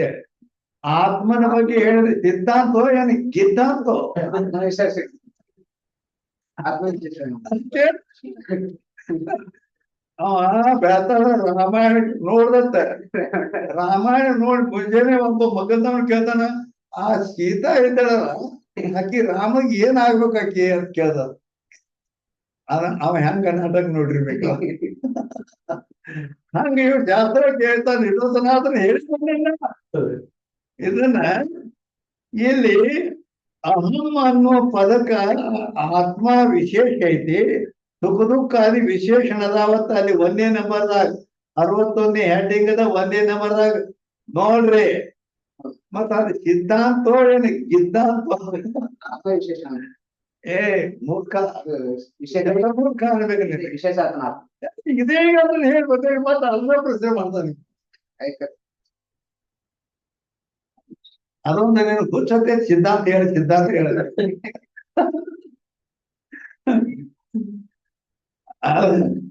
ಅದಕ್ಕೆ ಇಲ್ಲಿ ಏನ್ ಹೇಳಿದ್ರೆ ಅಂದ್ರೆ ಅಹಂ ಸುಖಿ ಅಹಂ ದುಃಖಿ ಅಂತ ಏನದಾವಲ್ಲ, ಅಲ್ಲಿ ಆತ್ಮ ವಿಶೇಷ ಅಂತ ತಿಳ್ಕೋಬೇಕ. ಸುಖ ದುಃಖಾದಿ ವಿಶೇಷಣದಾವು ಹೇಳ್ತಾ ಇಲ್ಲ. ಇಲ್ಲಿ ಕೆಳಗೆ ಮತ್ತೆ 2ನೇ ಪಾಯಿಂಟ್ನಾಗ್ರೆ ಸುಖದಿಗಳು ವಿಶೇಷ ಆತ್ಮ ವಿಶೇಷ ಕೊಟ್ಟರು. ಅದರಲ್ಲಿ 61ರಾಗ 2ನೇ ಪಾಯಿಂಟ್ ನಲ್ಲಿ ಅದೇನಲ್ಲಿ ನೀವು ಅವು ಸಂದರ್ಭ ಬೇರೆ ಬೇರೆ ಇದಾವ. ಅಲ್ಲಿ ಅಹಂ ಸುಖಿ ಅಹಂ ದುಃಖಿ ಐತೆ ಅನ್ನೋದನ್ನ ಇಲ್ಲಿ ಬಿಡ್ತೇನೆ. ಅಹಂ ಸುಖಿ ಅಹಂ ದುಃಖಿ ಬಿಟ್ಟು ಮೈ ಸುಖಂ ಮೈ ದುಃಖಂ ಅಂದಾಗ ಅದು ಬೇರೆ ಉಂಟಾಕತೆ ನನ್ನಲ್ಲಿ ಅಂತ ಹೇಳ್ತಾನೆ. ನಾನು ಸುಖಿ, ನಾನು ಸುಖಿ ದುಃಖಿ. ನಾನು ಸುಖಿ ಅಂತ ಅಂದಾಗ ನಾನು ಅಂದ್ರ ಸುಖಿ ಅನ್ನೋದು ವಿಶೇಷಣ. ಮೈ ನನ್ನಲ್ಲಿ ಅಂದುಕೊಳ್ಳೇನ ಅಲ್ಲಿ ನಾನು ಅಂದದ್ದು ಮತ್ತು ನನ್ನಲ್ಲಿ ಅಂದದ್ದು ಬೇರೆ ಆಗ್ತಿಲ್ಲ. ಅಲ್ಲಿ ಏನಾಯ್ತು ಅಂತಂದ್ರ ಸುಖ ದುಃಖಾದಿ ವಿಶೇಷಕ್ಕವು ಆತ್ಮ ವಿಶೇಷಣಕ್ಕನ ಉಲ್ಟಾ. ಅಂದ್ರ ಇದು ಹೇಗದ ಅಂತ ಕೇಳಿದ್ರೆ,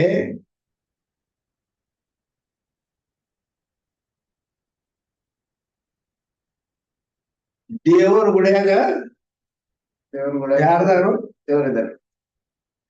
ದೇವರದಾನ, ಹೌದಿಲ್ಲ? ಹಾ, ದೇವ್ರ ಗುಡಿಯಲ್ಲಿ ದೇವರಿದ್ದಾರೆ. ದೇವರ ಇದ ಅದು ಇದರಂತೆ ಐತೆ ಅದ. ಇಲ್ಲೇನು ಈ ಪ್ರಶ್ನೆ ಬಂದಿರ್ತೈತಲ್ಲ, ಮೈ ಸುಖಂ ಮೈ ದುಃಖಂ ಅಂತ. ಇದು ಅರ್ಥ ಹೆಂಗಾಕೈತೆ ಅಂದ್ರ ದೇವರ ಗುಡಿಯಲ್ಲಿ ದೇವರಿದ್ದಾನೆ ಹಂಗಿಲ್ಲ. ದೇವರಲ್ಲಿ ಗುಡಿ.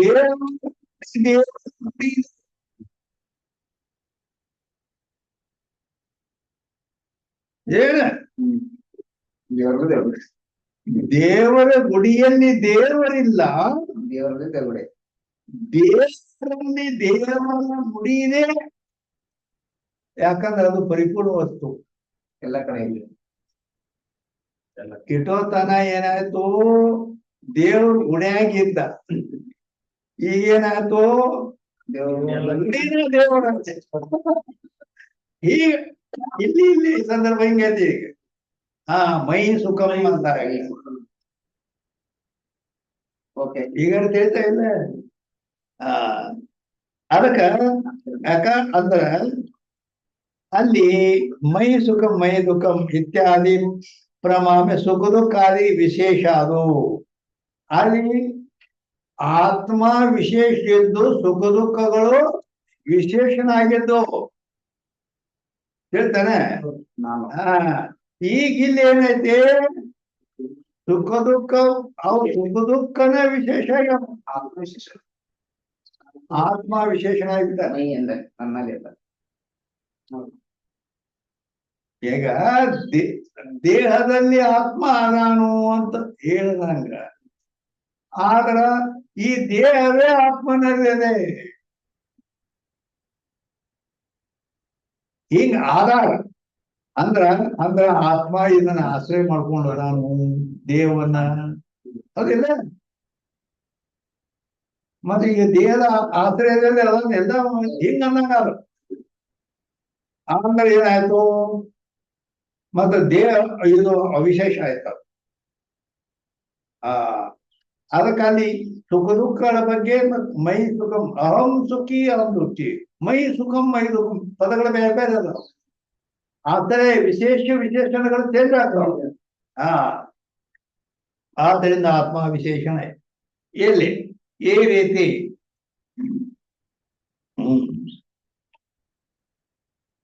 ಅದಕ್ಕಾಗಿ ಈ ರೀತಿ ಏನಾಗ್ತಪ್ಪ ಅಂದ್ರ ಯಾತೆ ಮೈ ಸುಖಂ ಮೈ ದುಃಖಂ ಇತ್ಯಾದಿ ಜ್ಞಾನಕ್ಕೂ ಆತ್ಮ ಗೋಚರ ಪ್ರತ್ಯಕ್ಷ ಪ್ರಮಾಣ ನೈಕೈ.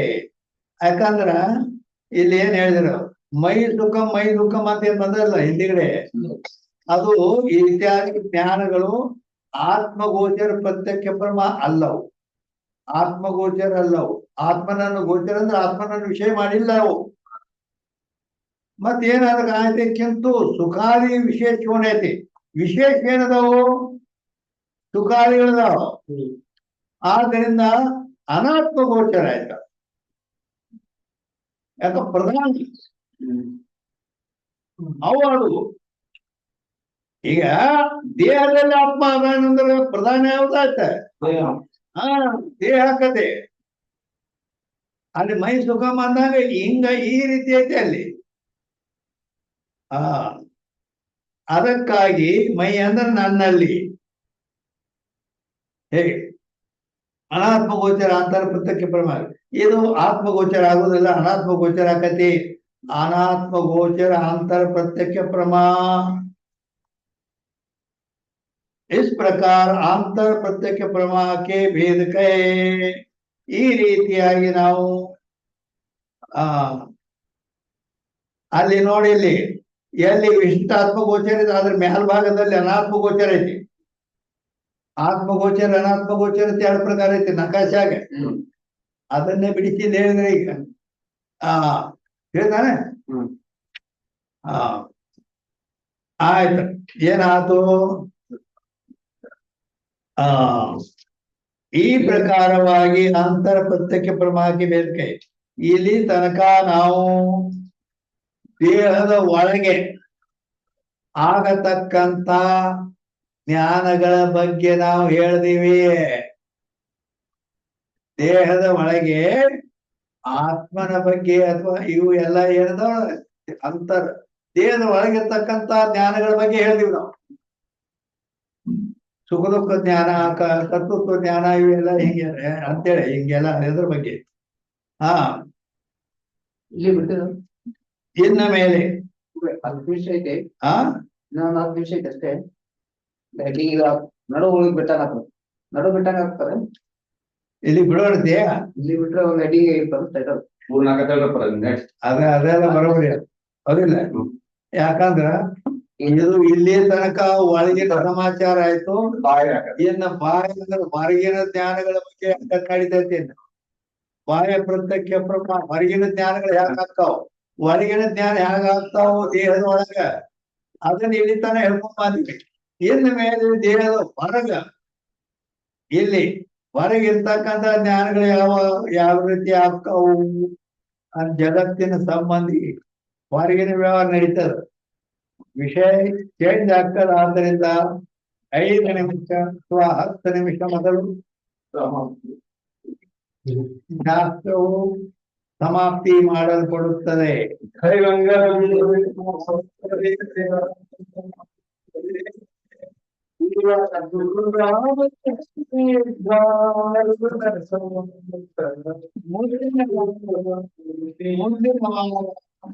ಶಾಸ್ತ್ರ ಇರೋದಿಲ್ಲ. ಮೋಕ್ಷ